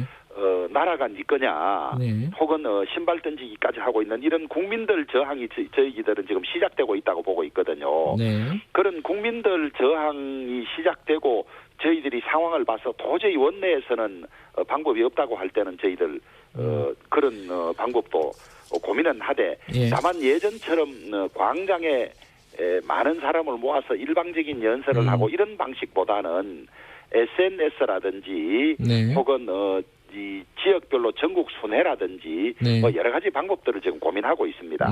그런 어떤 이제 다양한 방법의 장애 투쟁을 고민하고 계신다. 요렇게 일단 지금은 이렇게 받아들이면 되겠네요, 그죠? 예, 그런 표현이 예. 정확하겠습니다. 여쭤볼 게 많아가지고 부동산 문제는 하나만 더 여쭤볼게요. 예. 100만 원 공급 서울주택 이 말씀하셨어요. 근데 이게 예. 지금 정부도 하고 있는 거잖아요. 뭐 신도시도 있고 서울의 유유부지라든가 뭐 골프장 얘기도 나오고 있고. 근데 그거랑 뭐가 다른 겁니까 이게? 크게 다르지요. 예. 이 지점에서 민주당이나 문재인 정권의 예. 이 주택 정책 실패가 드러나는데요. 예. 수요와 공급으로 이 주택 시장의 원리가 작동되는 것은 맞는데 네. 공급은 수요가 필요로 하는 곳에 공급을 해줘야 그 수요가 해소되는 것인데. 네네. 예를 들면 강남이면 강남 아니면 역 주변에 수요가 필요한데 네. 딴 쪽에 3기 신도시를 만든다. 네. 그 수요를 채워주지 못하는 것이죠. 예. 그래서 저희들은 지금 전 세계 지금 뉴욕이라든지 뭐 큰 도시들은 소위 고밀도 개발 고층을 허용하고 있습니다. 네. 그런데 저희들은 35층 이하로 제한을 하고 있거든요. 네. 그래서 저희들은 지금 이 민주당 정권이 이 공급 측면도 소홀히 하고 있기도 예. 하지만은 예. 소홀히 한 대 더해서 필요한 곳에 공급하지 않는다. 저희들은 용적률 완화라든지 이런 고밀도 개발을 통해서 예. 38만 호를 공급을 하고 네. 그다음에 복합용도 지구를 지정해서 상업지구, 주거지구, 업무지역 등 복합 개발이 가능한 네. 쪽에 또 역세권 주변에 30만 호를 공급하고 예. 또 40년 이상 된 노후 공공주택들이 있어서 거주 환경이 매우 열악합니다. 네네. 지금은 내진 설계도 필요하고 소방 안전도 필요하고 이런 관계 때문에 네. 이런 데를 이제 재개발하도록 해서 30만 원으로 공급하고 네. 이렇게 해서 꼭 필요한 곳에 공급을 하면 수요가 해소될 거라고 보는 거죠. 예, 알겠습니다. 더 논의하고 싶지만은 다른 안건으로 좀 넘어가겠습니다. 지금 박지원 국정원장 인사청문회 과정에서 조영 원내대표가 공개한 그 비밀 합의서 문건 있지 않습니까? 예. 그 문건에 대해서 지금 진위 여부가 좀 불분명한데 예. 문건을 공개한 조영 원내대표가 추가적인 증거를 내놔야 되는 거 아니냐 이런 예. 얘기들도 있어요. 이거 어떻게 보십니까? 제가 추가적인 증거를 더 낼 수도 있겠지만은요. 네. 이게 저는 원본 진본이라고 확신합니다. 진본의 사본이라고. 예. 이 진본이 있다면 평양에 한부가 있고 대한민국에 한부가 있지 않겠습니까? 네. 그것을 김대중 정부가 가지고 있었을 텐데 네. 노무현 정부 들어와서 대북 송금 특검을 해서 여러 사람이 구속되고 처벌을 받았지 않았습니까? 예. 그러면 이 문건이 드러나면 훨씬 더 큰 처벌을 받았겠죠. 네. 누군가는 감추지 않았겠습니까? 그런데 지금 이 정권에서는 이 문건이 있었다면 이명박 정권, 박근혜 정권 때 가만뒀겠냐 하는데 네. 이미 노무현 자신들 정권을 재창출했다고 하는 노무현 정권에서 특검으로 이게 처벌을 했었는데 이 문건 없이도 5억 불 현금 네. 송금 가지고 처벌을 했거든요. 네. 이것마저 드러나면 훨씬 더 처벌이 무거워질 것 같으니까 그때 벌써 감춘 거지요, 이게. 예. 그 다음에 두 번째로 이 특검 판결문 대부분 판결문에 의하면 2000년 4월 8일에 이 문건 작성 일자로 되어 있는데 예. 2000년 3월 11일과 3월 18일 두 차례에 걸쳐서 북경에서 이 협상 책임자들이 만났습니다. 네. 그 판결문에 보면 우리가 먼저 20억 내지 30억 불의 이 SOC 자금을 제공하겠다고 우리가 먼저 두 번 제안한 걸로 되어 있습니다. 예. 근데 우리가 먼저 제안했는데 북측이 받지 않았겠습니까? 이 30억 불을 5억 불 현금으로도 받는데. 네. 그래서 저는 이건 틀림없다고 봅니다. 보는데 다만 이 진본을 가지고 있는 진본이 어디 있는지 저희들은 짐작을 하고 있습니다만은 네. 그러면 소위 이제 언론에서 말하는 취재원에 해당되는 그런 사람들의 네. 문제가 있기 때문에 조심하는 것이고. 알겠습니다. 그 다음에 정상회담 그 합의문 사인이 있지 않습니까? 예. 이 사인과 이 비밀 경협 사인이 서로 다릅니다. 예. 같은 게 아닙니다. 네. 지금 청문회 과정에서는 사인은 자기 사인이 맞다 그랬거든요. 예. 그런데 그럼 딴 데 사인을 오려 붙였다는 이야기밖에 되지 않지 않습니까? 조작을 했다면요. 예. 예, 그렇습니다. 그런데 북측의 이 책임자, 예. 북측의 책임자는 사인이 다릅니다. 이 두 원서가. 그러면 이 위조했다 하더라도 이 북측의 사인을 우리가 구할 방법이 없는 겁니다. 이런 점에 비추어 봐서 원본은 하나밖에 없고 원본이 어디에서 감춰져 있으니까 원본 대조가 어렵다는 그 점에 착안해서 그냥 위조한 것이다 없다고 말할 뿐이지 진실은 저는 덮일 수가 없다고 보고 있습니다. 어쨌든 주 대표께서는 지금 이게 원본 진본이라고 말씀하시는 거고 실제로 존재하는 문서라고 말씀하시는 거고 청와대에는 다 알아봤는데 없다는 거고 그러면은 지금 상황에서 할 수 있는 방법이 없는 거잖아요. 지금 주 대표께서 추가적으로 증거를 안 내놓으시면 지금 다 알아봐도 없을 수도 있어요. 누가 꼭꼭 숨기지 않았겠습니까? 김대중 정부에서 노무현 정부로 올라왔을 때도 특검으로 처벌을 받았는데 이게 나오면 기존 자기들이 주장했던 것이 전부 사실과 다른 것이 되는 것이죠. 그러니까요. 지금 현금 송금에 관해서도 그런 일이 절대 없다고 주장하고 있는데 대부분 판결로 확인된 거 아닙니까? 그러니까 이거를 제가 원본을 증명하라 이렇게 할 것이 아니라 이런 정도면 원본의 존재가 거의 증명이 된 것 아닙니까? 우리가 먼저 이 30억 불 제공을 두 차례나 먼저 제안했고. 그러니까 제안과 이제 문서가 존재하는 건 좀 다른 건데. 왜 달라요? 그렇게 이야기하시면 안 돼요. 우리가 먼저 제안했는데 그걸 북한이 안 받아들일 이유가 없지 않아요. 그러면요. 이 상황에서 그럼 수사나 이런 것들이 필요하다고 보십니까? 이 부분? 그래 저는 지금 보고 있는데요. 이게 위조니까 고발하겠다고 했으니까 이제 고발하면 특검이나 국정조사가 시작되겠죠. 고발하시라 이런 입장이신 거죠? 그렇습니다. 그렇습니다. 알겠습니다. 또 하나 여쭤볼게요. 공수처 간단하게요. 지금 추천위원을 좀 추천을 해달라 이러고 있잖아요. 이거 어떻게 정리가 좀 됐습니까? 계속 안 하실 생각이신가요? 이게 지금 세월 지나고 이 공수처를 주도한 문재인 대통령이나 민주당의 공수처 앞잡이들 예. 저는 세월 지나고 정말 역사적으로 우리나라 사법사에 큰 심판을 받을 거라고 봅니다. 예. 왜냐하면 패스트트랙 과정도 불법이었고 예. 패스트트랙에 필요한 58일 숙성 기간도 생략한 채 네. 그다음에 헌법상 근거도 미약하게 이래 밀어붙이고 지금 검찰을 저렇게 박살내서 검찰을 무력화하면 이제 공수처도 필요 없어요, 사실은. 검찰을 제압하기 위해서 공수처가 필요하다고 하는데 검찰 지금 저 민주당이 하는 이 지금 자기들 여러 가지 법안 봐가지고 검찰이 무슨 힘쓸 일이 있습니까? 그런데 이런 또 무소불위의 기관을 만들어서 자기 사람들을 넣어서 우리나라 사법체계 권력에 향하는 수사의 칼날을 완전히 무력화하고 자기 편을 사람을 넣어서 상대에 대해서는 표독하게 칼을 겨누고 적폐라고 하고 이런 걸 하고 있는데 저희들은 헌법상 이 근거가 미리 확인되기 전에는 할 수 네. 없다는 입장이거든요. 어쨌든 합헌이 나오면 할 수는 있는 거네요. 그러면. 그래 그렇죠? 합헌이 나오면 해야죠. 예. 마지막으로 하나만 좀 여쭤볼게요. 최근에 그 얘기 많이 나오잖아요. 미래통합당 의원들이 부동산이 굉장히 많다. 다주택자가 예. 상대적으로 많고 예. 더군다나 주호영 원내대표는 시세 차익을 뭐 20억 넘게 누린 사람 아니냐. 이런 예. 비판들 나오고 있습니다. 이거 여기에 대해서는 어떻게 생각하십니까? 우선 제 개인적인 문제를 이런 공중파를 통해서 이야기하는 게 죄송한데요. 네. 그 집은 앞으로도 수년간 팔 수가 없는 집입니다.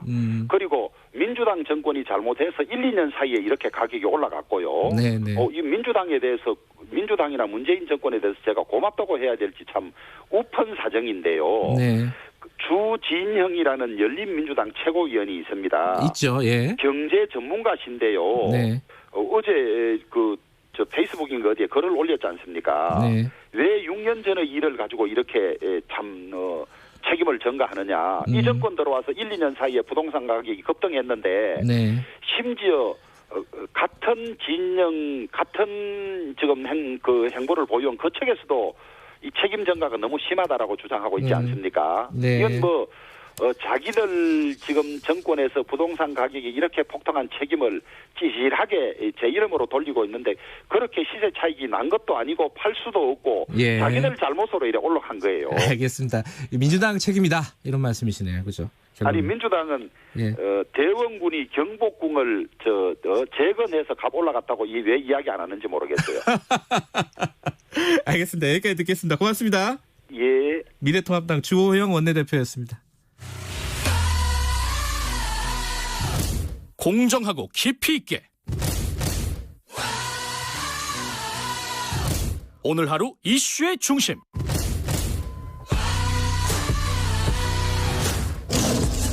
김경래의 최강 시사.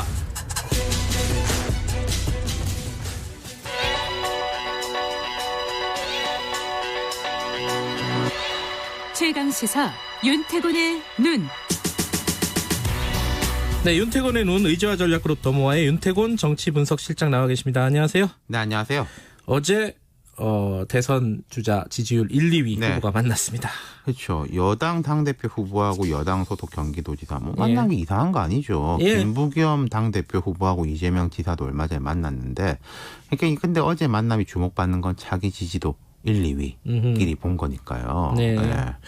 이게 두 사람이 원래 좀 정치적으로나 개인적으로나 뭐가 있나요? 별로 인연이 없어요. 그러니까 이낙연 후보는 기자 출신으로 정치권에 김대중 대통령한테 이렇게 발탁돼서 입문해가지고 총선 전에는 지역구가 호남이었지 않습니까? 이번에 종로가 됐지만은 그리고 그 이후엔 전남도지사 지내다가 총리가 됐고 이 지사는 법조인 출신으로 성남시장 거쳐서 경기도지사가 됐고 출신 학교도 다르고 이 후보가 총리 재임 시에는 업무 관계로 좀 만났다고 하고 두 사람 간 회동은 이 지사가 이제 성남시장 시절에 2017년 2월 대선 후보 경선 때 전국 순회하면서 전남도지사실에서 만났다. 3년 5개월 만이다. 뭐 둘이 뭐 안 친하네요. 이게 사이가 나쁘다가 아니라 별로 뭐 친할 일이 없다는 거죠. 인연이 없다. 네, 그래서 어제 회동도 한 20분 했다는데 공개 10분, 비공개 10분. 두 사람이 이제 일정이 빡빡한 사람들인데 조율을 해서 만난 것 치고는 짧죠. 짧았다. 짧지만 어쨌든 어떤 얘기가 나왔습니까? 덕담들. 그렇죠. 이 지사가 먼저 총리로 재임 중이실 때 워낙 행정을 잘해 주셨다. 경험도 많으시고 행정 능력도 뛰어나서 문 대통령님의 국정을 잘 보필해 국정을 이끌어서 국민의 한 사람을 고맙게 생각한다. 이낙연 후보는 최대 지자체인 경기도가 지사님의 지도 아래 때로는 국정을 앞장서 끌어주고 여러 정책을 제안해 주셨다. 앞으로 한국판 유리를 포함해 국난 극복에 지자체와 국회가 혼연일체가 됐으면 한다. 좀 외교적 만남 같은 느낌 안 드세요? 양국 정상이 만난. 그렇죠. 근데 이제 좀 신경전도 보인 게 그래요? 이 지사가 이제 이런 이야기를 했어요. 총리 재임 시절에 정말 잘 됐던 것 같다. 도지사로 지방행정 경험이 큰 도움이 되지 않나 싶다. 이재명 지사가 먼저. 그렇죠. 예. 나도 도지사다 이거죠. 지방행정 경험이 앞으로 예. 국정에 도움이 될 거다. 이러니까 이낙연 후보가 기간이 짧아서 얼마나 도움이 됐겠습니까마는 없었던 것보다는 도움이 됐습니다. 좀 뼈가 있나요 여기? 이 후보가 전남지사 진행 기간이요. 예. 이재명 지사 지금 재임 기간보다 더 길어요. 그러니까 내가 짧다는 거는 당신 더 짧다. 뭐 이런 거겠죠. 경기도에서 그리고 뭐 이런 거가 있었습니다. 그 전날에 이낙연 후보 측의 요청으로 접견한다. 이렇게 공지를 하니까 이낙연 후보 측은 이 지사가 국회 일정이 있다고 해가지고 그럼 안 보고 가겠다. 그러니까 이 지사 측이 11시에 도청으로 온다고 해서 만남이 성사됐다. 이낙연 의원이 여기 경기도의회를 방문하는 일정이 있었어요. 그래서 네. 겹쳐서 간 셈인 건데 뭐 이런 게 있었네요. 약간의 신경전이 보이긴 하네요. 그죠? 그러니까 여러 조사기관마다 예. 차이가 있지만은 두 사람이 1, 2인 건 똑같다. 1, 2죠. 예. 그리고 격차가 많이 줄었다. 한 자리 숫자. 뭐 어디는 뭐 오차범위 4, 5% 안으로 뭐 이런 예. 데도 있고. 예. 예. 지금 뭐 형국을 보면은 이 지사가 멀찌감치 앞서가다가 쭉 따라가고 있다가 확 접점했다. 이 정도로 보면 되죠. 맞바람 맞으면서 가는 1등은 원래 뒤통수가 따끔거리고 네. 1등 따라가는 2등은 뒤통수 보고 따라가면 되잖아요. 편해요. 그리고 3위권하고는 아직은 거리가 머니까. 지금 뭐 결정적인 건 코로나 국면 그리고 대법 판결 이 정도겠죠. 그렇죠. 대법 예. 판결 이후 그리고 또 서울시장이 비어버린 거 이런 식으로 볼 때 그 이후에 이 지사의 행보가 훨씬 더 거침없고 예. 자신감도 붙었다 이런 거죠.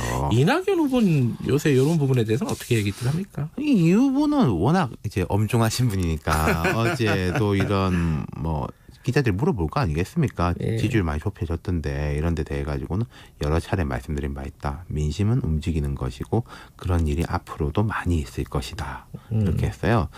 지금 이 전당대회가 네. 코로나 전국 등으로 인해서 평소에 비해 조용하게 진행이 되고 있고 그리고 네.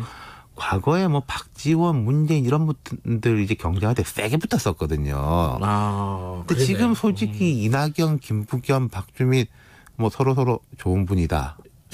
뭐 이러고 있는 거잖아요. 예. 경쟁자인데 그런 느낌이 별로 없죠. 그러니까 이게 전대가 별로 흥미가 없고 그러다 보니까 뭐 이낙연, 이재명 이런 쪽에 관심이 쏠리는 건데 자 그럼 오늘 이 후보 입장에서 조금 보자면은 전대 이후에 뭔가 본격적 시동을 걸 것 같아요. 전당대회 기간 동안은. 전당대회는 이긴다고 보고. 예. 그렇죠. 만약에 뭐 전당대에서 떨어진다면 뭐 아주 어려워지는 것이고 예. 근데 이 후보 진영에서는 당선 가능성을 높게 보고 있으니까 예. 당선된 이후에 즉 당대표가 된 이후에는 지금과 좀 다르다 이런 거죠. 진짜 어떻게 달라질까요? 자, 대표가 된다면 이게 가정법이고 섣부른 이야기인데 양날의 검입니다. 주목도가 높은 것도 좋지만 책임도 높아져요.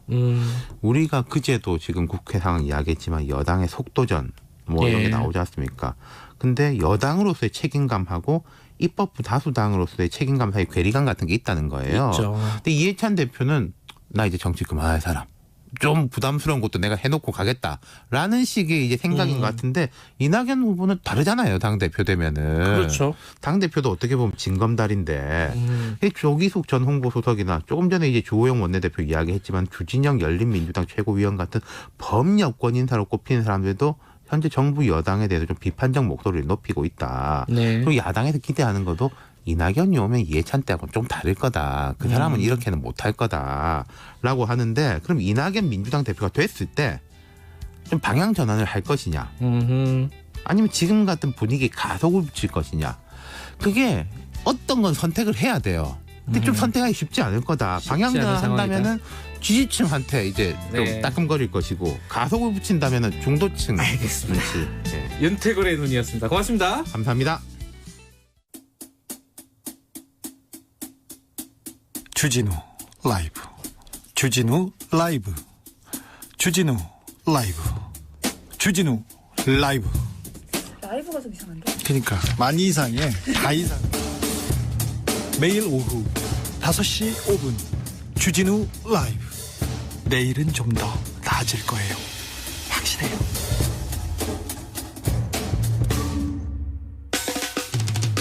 오태훈의 시사본부. 오태훈의 시사본부. 오태훈의 시사본부. 오태훈의 시사본부. 오태훈의 시사본부. 오태훈의 시사본부. 평일 낮 12시 20분 KBS 44기 성우들과 함께 듣는 오태훈의 시사본부. 점심 먹고 시사 한입. 지금 시각은 8시 30분입니다. KBS.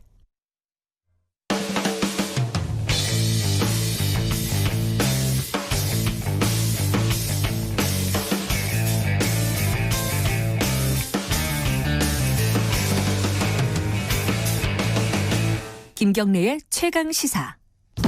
오늘도 태평성대 촬영을 해보자. 어유와 방아요. 네, 지금 판소리 심청가의 한 대목이라고 합니다. 오늘도 정치 얘기 너무 오래 했습니다. 피곤합니다. 그리고 코로나19로 최근에 많이들 지쳐 계시죠? 자, 국악계 BTS 유태평양 씨 모시고 오랜만에 국악도 좀 들어보고 사는 얘기도 좀 해보겠습니다. 소리꾼 유태평양 씨 스튜디오에 모셨습니다. 안녕하세요. 안녕하세요. 소리꾼 유태평양입니다. 반갑습니다. 네, 제가 생각했던 그 외모랑 좀 다르시군요. 어떻게 생각하셨는데요? 아니, 저는 어릴 때 활동을 하셨잖아요. 예, 그래갖고 되게 앳된 사람이다. 예. 뭐 이렇게 생각을 했는데 나이가 많이 드셨어요. 이제 30 정도 되셨나요? 예, 제가 그죠? 지금 이제 29. 그렇구나. 네. 세월이 많이 흘렀네. 어릴 때 뭐 TV 나오고 이런 거 제가 본 것 같아요. 네, 그죠? 어렸을 때 많이 활동을 했어서 아직도 저를 꼬마 아이로 생각하시는 저도 분들이 많으세요. 되게 어린 사람으로 봤어요. 근데 네, 아니네. 네, 수염도 네. 기르시고. 그렇습니다. 이게 좀 일부러 수염을 기르시나요? 그 어린 시절의 그 활동 모습을 약간 좀 바꾸기 위해서? 일단은 첫 번째는 제가 지금 몸담고 있는 국립창극단에서 네. 이제 어떤 배역이나 이런 걸 할 때 아무래도 수염을 붙이고 하는 그런 배역을 많이 맡더라고요. 근데 그러다 보니까 이제 수염을 따로 붙이려면 또 얼굴이 또 피부가 굉장히 제가 또 약한 남자여서 그래서 그래 보이지는 않습니다. 그리고 두 번째는 이게 또 자연 쉐이딩 효과가 조금 있습니다. 네. 제가 처음에 국악계 BTS라고 했는데 진짜 좀 인기나 이런 걸 좀 실감을 하시나요? 사실 이제 가끔 이제 뭐 바깥에서도 많은 분들이 또 알아봐 주시고 또 사인 요청도 하시고 할 때마다 사실 실감이 나기는 하는데 이제 뭐 저는 사실 어렸을 때부터 활동을 하다 보니까 이제 다시금 이렇게 많은 분들이 또 알아봐 주시고 하는 게 너무 또 감사하게 생각이 되더라고요. 네, 그래서 요즘 너무 감사한 삶을 살고 있습니다. 많이 문자를 많이 주십니다. 유태평양군이 청년이 되셨네요. 이러면서 남의 자식은 잘 큰다 이런 말씀을 하셨고요. 송물님이 제목이 닉네임이 송물님이네요. 하범가동님이 많이 컸네요. 태평양군. 그리고 92년생 맞아요? 네, 맞습니다. 김은희님이 멋있어요. 이렇게 감사합니다. 보내주셨습니다. 근데 요새 공연 많이 취소되고 그러죠, 코로나 때문에. 그렇죠. 정말 공연이 있긴 있어요. 이제 온라인 공연 또는 그래요? 이제 객석 띄어앉기로 해가지고 간격 2m 이제 유지하면서 이제 뭐 2좌석 또는 1좌석 앞뒤로 옆으로 이렇게 띄어앉기로 해서 어저께도 이제 사실 그렇게 해서 거의 객석의 한 3분의 1 내지 50% 정도 밖에 안 채운 상태로 이제 하는 곳도 있고 이제 조금 더 심해진다 그러면 이제 정말 온라인 공연으로 거의 가는 경우가 많고요. 근데 이제 판소리도 사람들 팍팍하게 모여가지고 추임새도 이렇게 신나게 들어가면서 그래야지 재밌는 거잖아요. 그렇죠. 좀 답답하시겠어요, 그거는. 그러니까 사실 판소리 같은 경우는 특히나 더욱더 현장감이 굉장히 중요한 예술 장르인데 이제 그래서 어저께도 사실 온라인으로 간다 아니면 이렇게 객석 뛰어앉기로 간다 이렇게 막 중간에서 왔다 갔다 많이 했었는데 네. 정말 다행히 이렇게 뛰어앉기로 해서 사실 공연하는 사람 입장에서는 너무나 감사하게도 그래도 50%지만 관객이 그래도 네 그래도 그렇게 해서 공연을 했었는데 사실 공연계가 요새 정말 많이 힘들다는 얘기를 너무 많이 해요. 물론 다른 분들도 많이 그렇죠. 그러시겠지만 공연계에 몸담고 있는 사람으로서 조금 힘든 건 사실입니다. 네. 유태평양 씨 개인 얘기 잠깐 여쭤보면은 6살 때 판소리 완창을 했다고요? 네네네. 그게 가능해요, 근데? 그러니까 그게 예. 6살이 만 6살이긴 한데요. 그래도 뭐 8살 그래봤자 8살 아니에요? 이제 7살 때였어요. 7살 때. 네, 7살 때였는데 저도 보면 내가 정말 저 때 했나? 왜냐면 기억은 안 나니까요. 찍어놓으신 게 있을 거 아니에요? 그렇죠. 그죠? 네, 찍어놓은 걸 보면서 내가 했구나. 이거 앞니가 하나가 이렇게 빠져 있는 상태로 네, 그래서 흥보가를 했는데 앞에 네. 1시간 정도는 이 뭐라 그러지? 이 틀니라고 해야 하나요? 그러니까 앞에 이빨 끼우고 네, 이가 빠져 있으니까 끼우고 하다가 중간에 이게 툭 빠져나온 거예요. 그래가지고 나머지 한 2시간 정도는 이제 정말 앞에 이가 없는 상태로 좀 셀 거 아니에요, 발음이? 발음 엄청 셌죠. 네. 그 상태로 했던 거를 제가 이제 영상으로 봤는데 참 귀엽다. 아니 그게 근데 완창이 뭐 버전이 여러 가지겠지만은 그때 몇 시간짜리였어요? 그때 이제 2시간 한 40분, 50분 정도 됐던, 그러니까 뭐 쉬는 시간까지 해서 3시간. 그걸 어떻게 6살짜리가 외우는 게 가능한 건지. 천재군요. 아니요. 그것보다도 이제 너무 정말 아기 때부터 또 더군다나 태교를 국악으로 저희 부모님께서 하셨고. 국악인이세요? 부모님? 직업적인? 아니요. 어머니께서는 그냥 아니셨고 아버지께서 원래 법 공부를 하시다가 늦깎이에 30대 되셔가지고 다시 대학을 입학을 하셨어요. 음악적으로? 판소리로. 진짜요? 국악으로 다시 입학을 하셔가지고 늦깎이에 국악을 시작하시는 바람에 이제 그 뒤에 이제 저를 갖고 이제 태교를 국악으로 하셨던 거죠. 그럼 뭐 7살에 만약에 완창을 했다 하더라도 판소리를 배운 지 7년 된 거예요. 7년 만에 완창했으면 천재가 아니네. 따지고 보면 그렇죠. 네. 그러면 뭐 자연스럽게 한 거네요. 특별한 계기가 있는 게 아니라 모태신앙처럼. 그냥 부모님도 항상 국악을 틀어놓으셨고 또 저희 아버지가 또 저의 스승님이기도 하신 조통자 달자 선생님께 또 판소리를 사서 하셨거든요. 그러다 보니까 그냥 자연스럽게 선생님과의 왕래가 좀 잦으면서 저도 이제 자연스럽게 선생님 댁에서 자고 먹고 하는 시간이 길어지고 그러다 보니까 그냥 자연스럽게 그냥 당연시 됐던 것 같습니다. 청취자분들이 유태평양 씨 나오니까 뭐 반갑고 즐겁고 좋은데 왜 나온 거지? 이렇게 생각하시는 분들이 있을 겁니다. 자, 왜 나온지 좀 알려드릴게요. 그 노래 하나 좀 틀어주세요. 자, 여러분 노래에 맞춰 30초 손 씻기 시작해볼까요? 얼쑤! 손 씻자 손바닥 손등 손 씻자 손까지 끼고 손 씻자 손가락 손톱 엄지검지 중지약지 돌려 손 씻기로 건강하게 질병을 예방하세요. 네, 손 씻고 싶은 마음이 굉장히 많이 들게 하는 노래입니다. 이 노래 본인이 만드신 거예요?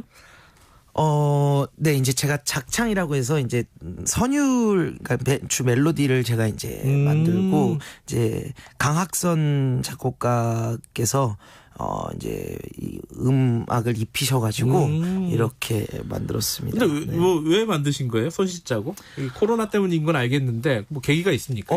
사실 이게 이제 뭐 말 그대로 이제 코로나 예방법 중에 가장 중요한 게 이제 손 씻는 거잖아요. 근데 많은 분들이 저도 그랬고 손 씻는 거에 대해서 그렇게 막 경각심이 많이 없었거든요. 특히 좀 남자들이 그래요. 네, 그렇죠. 그리고 손을 씻는다고 하더라도 뭐 기껏해야 이렇게 비누 조금 비비고 네, 맞아요. 뭐 한 10초 뭐 이 정도 씻고 하는데 이제 처음에 이제 문체부에서 이제 이런 뭐 어떤 캠페인식으로 네. 한다고 해서 이제 저도 너무나 좋은 취지의 네. 그런 캠페인이었기 때문에 선뜻 하겠다, 감사하다라고 생각을 하면서 시작을 했거든요. 그래가지고 이제 30초 동안 이제 이거를 어떻게 하면 좀 신나게 씻을 수 있을까라고 고민을 좀 하면서 만들었던 것 이 같습니다. 노래가 딱 30초예요, 그러면? 네. 그래요? 30초. 네, 이 맞춰서 노래를 이제 들으면서 혹은 부르면서 네. 그러니까 씻어라. 이게 그 사실 디스펜서 있잖아요. 예. 그 손 그 나오는 거품 거, 나오는 거품 나오는 네. 거, 예. 그거를 딱 버튼을 누르면 이 노래가 나와요. 어디에서요? 이제 이게 국공립 뭐 예술 화장실 단체나 같은데? 이런 데에 아. 이제 지금 보급이 됐다고 제가 알고 있고 그래요? 네, 그래가지고 예. 이거를 딱 그래서 실제 반응을 보면 예. 이걸 누르면 갑자기 덩덩 이렇게 나오니까 사람들이 누르고 어머 깜짝이야 이렇게 하고 손을 이렇게 들으면서 씻으신다고나 하시더라고요. 네. 아이, 신나고 좋네요. 손 씻을 때 좀 심심하지도 않고 30초가 의외로 아무 생각도 안 하고 있으면 길어요, 사실. 그렇죠. 이게 근데 또 되게 좋았던 게 또 마침 이게 올해 또 아시아 태평양 스티비상 홍보 부문에 금상을 또 수상했다고 이 노래가요? 하더라고요. 네, 이 홍보 자체가 대단하네. 그래가지고 저도 너무나 좋은 일에 이렇게 함께 하게 돼서 너무나 기분이 좋았습니다. 네. 그렇군요. 이게 그럼 만약에 우리 집에서 듣고 싶다 그럼 음원은 어디 있어요? 없구나. 그거는 아마 유튜브에 있나? 아니요, 없어요? 그건 모르겠네요. 아. 자, 왜냐면 저는 이제 개인적으로 이제 따로 이제 소장 겸 해가지고 디스펜서를 이렇게 받긴 했는데. 근데 어디서 들을 수 있나 봐요. 5살 저희 아이가 너무 좋아해요. 이런 문자를 주셨어요. 아, 이게 유튜브에 아마 제가 알기로는 네, 왜냐면 그 메이킹 필름이 해가지고 네. 올라왔었거든요. 예. 유튜브에. 네. 아, 지금 이런 요청이 하나 왔습니다. 이게 가능하신지 아침이라서 조금 부담스러우실 수 있는데 좋아하시는 대목 좀 약간 아침에 듣기 좋은 신나는 대목 판소리 한 대목 한 자락 좀 들려주시면 좋겠다라는 요청이 왔는데 네. 가능하십니까? 불가능할 건 없지만 제가 사실 어저께 말씀드렸듯이 저 한 2시간가량 판소리 공연을 했어요. 그래가지고 새벽 집에 도착하니까 3시 정도 됐더라고요. 그래서 사실 오늘 한 3시간 자고 나왔는데. 아이고, 고맙습니다. 네. 그래서 지금 목 상태가. 내시고 또. 네, 생색을 이렇게 해야 좀 가만히 되지 않을까 싶습니다. 아침이니까 오늘 하루 그냥 프레시하게 하시라고 뭐를 하면 좋을까요? 사랑가?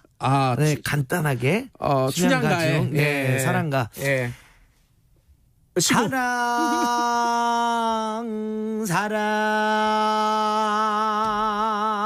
사랑 내 사랑이야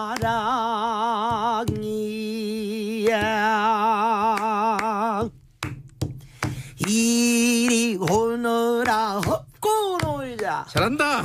이리 오너라 헛고 놀자 사랑 내 사랑이야 사랑이로구나 내 사랑이야 내 사랑이로다 내 또 내 사랑아 좋습니다. 지금 사실은 9시까지 계속 붙잡아서 노래도 몇 곡 듣고 얘기 더 판소리 얘기도 나누고 싶지만은 뒤에 코너가 있어가지고 아쉽습니다. 아 그러네. 다음에 한번 또 다음에 진짜 한번 오세요. 그래갖고 판소리도 조금 길게 좀 들려주시고 국악 얘기도 좀 해보고 싶고 그러니까요. 그죠? 사람들 국악이 낯설지만 또 들어보면 또 친숙한 노래잖아요. 네, 그죠? 그렇죠. 정말 반가웠습니다. 감사합니다. 여러분들 유태평양 씨 소리꾼 유태평양 씨 보내드리도록 하겠습니다. 고맙습니다. 감사합니다. 김경래의 최강시사는 짧은 문자 50원, 긴 문자 100원인 문자번호 샵 9730 무료인 어플 콩으로 참여하실 수 있습니다. 유튜브 라이브로도 함께합니다.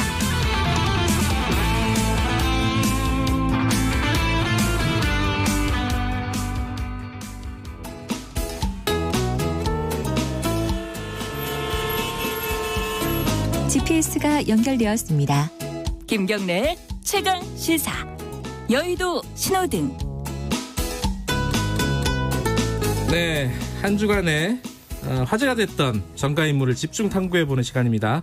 주간 인물 토크쇼 여의도 신호등, 오늘도 두 분 나와 계십니다. 김태현 변호사님, 안녕하세요. 안녕하세요. 그리고 김준우 변호사님, 오늘 지각하셨습니다. 안녕하세요. 네, 죄송합니다. 김준우 변호사입니다. 오늘 여의도의 신호등이 좀 막히던데. 이거 준비하고 오신 거죠? 네. 저희가 코너가 바뀌었습니다. 원래는 이제 유태평양 씨가 뒤로 가고 이게 앞이었는데, 뭐 어쨌든 마지막에 이게 정치 얘기 쭉 하고 판소리 듣고 기분 좋게 끝내려고 했더니 또 정치 얘기를 해야 됩니다, 지금. 기분이 좋아지다가 슬슬 나빠지기 시작하는 이. 알겠습니다. 더군다나 오늘 김준호 변호사님 마지막 시간이에요. 네, 어쩌다 보니까 제가 한 2달 반 됐는데 제 법무법인 사정으로 인해서 좀 금요일 날 방송하기가 좀 어려운 조건이 됐습니다. 소문에 의하면은 김태현 변호사가 싫어서 그만둔다, 뭐 이런 소문도 있던데. 아니에요? 그러면 제가 목요일도 같이 방송을 하는데 그것도 하차해야 되죠. 그거보다는 프로가 싫어서가 맞지. 오히려 진행자가 싫어서 그만둔다. 그렇죠. 오히려 그게 더 합리적이다. 굉장히 섭섭하군요. 네, 가짜 뉴스. 차라리 출연료에 불만을 품고 이렇게 얘기하는 게 낫지. 출연료에 불만을 품고 그거는 사실 KBS 출연료는 불만을 품을 만하죠. 네. 알겠습니다. 오늘 두 분 한 분씩 이제 정치인들 들고 오셨어요. 먼저 김태현 변호사님, 누구고 빨간불입니까 파란불입니까? 추미애 장관. 거기다 하나 더 있어. 피처링 정진웅 부장. 부장검사님. 너무 좋아하시는 것 같아요. 추미애 장관님을. 우리 다른 집 몇 주 안 됐는데. 색깔은 무슨 색일까? 빨간불이죠. 이렇게 거의 뭐 레드벨벳의 빨간 맛을 불려드려야 되는 상황인 거죠. 김준우 변호사님은? 저는 김태년 원내대표 들고 왔습니다. 파란불인가요? 네, 파란불입니다. 네. 이 얘기를 좀 들어봐야겠네요. 주호영 원내대표는 무슨 불입니까? 참고로 이번 주에? 주호영 원내대표요? 계속 빨간불이신 것 같은데. 계속 빨간불이야? 근데 본인이 키는 게 아니라 옆에서 빨간불을 비춰주는 것 같아요. 저는. 자, 그러면은 추미애 장관부터 해볼게요. 빨간불. 저번에도 한번 추미애 장관 얘기했잖아요. 그때도 빨간불이었나요? 네, 그렇게 제가 파란불을 할 리가 있었겠습니까?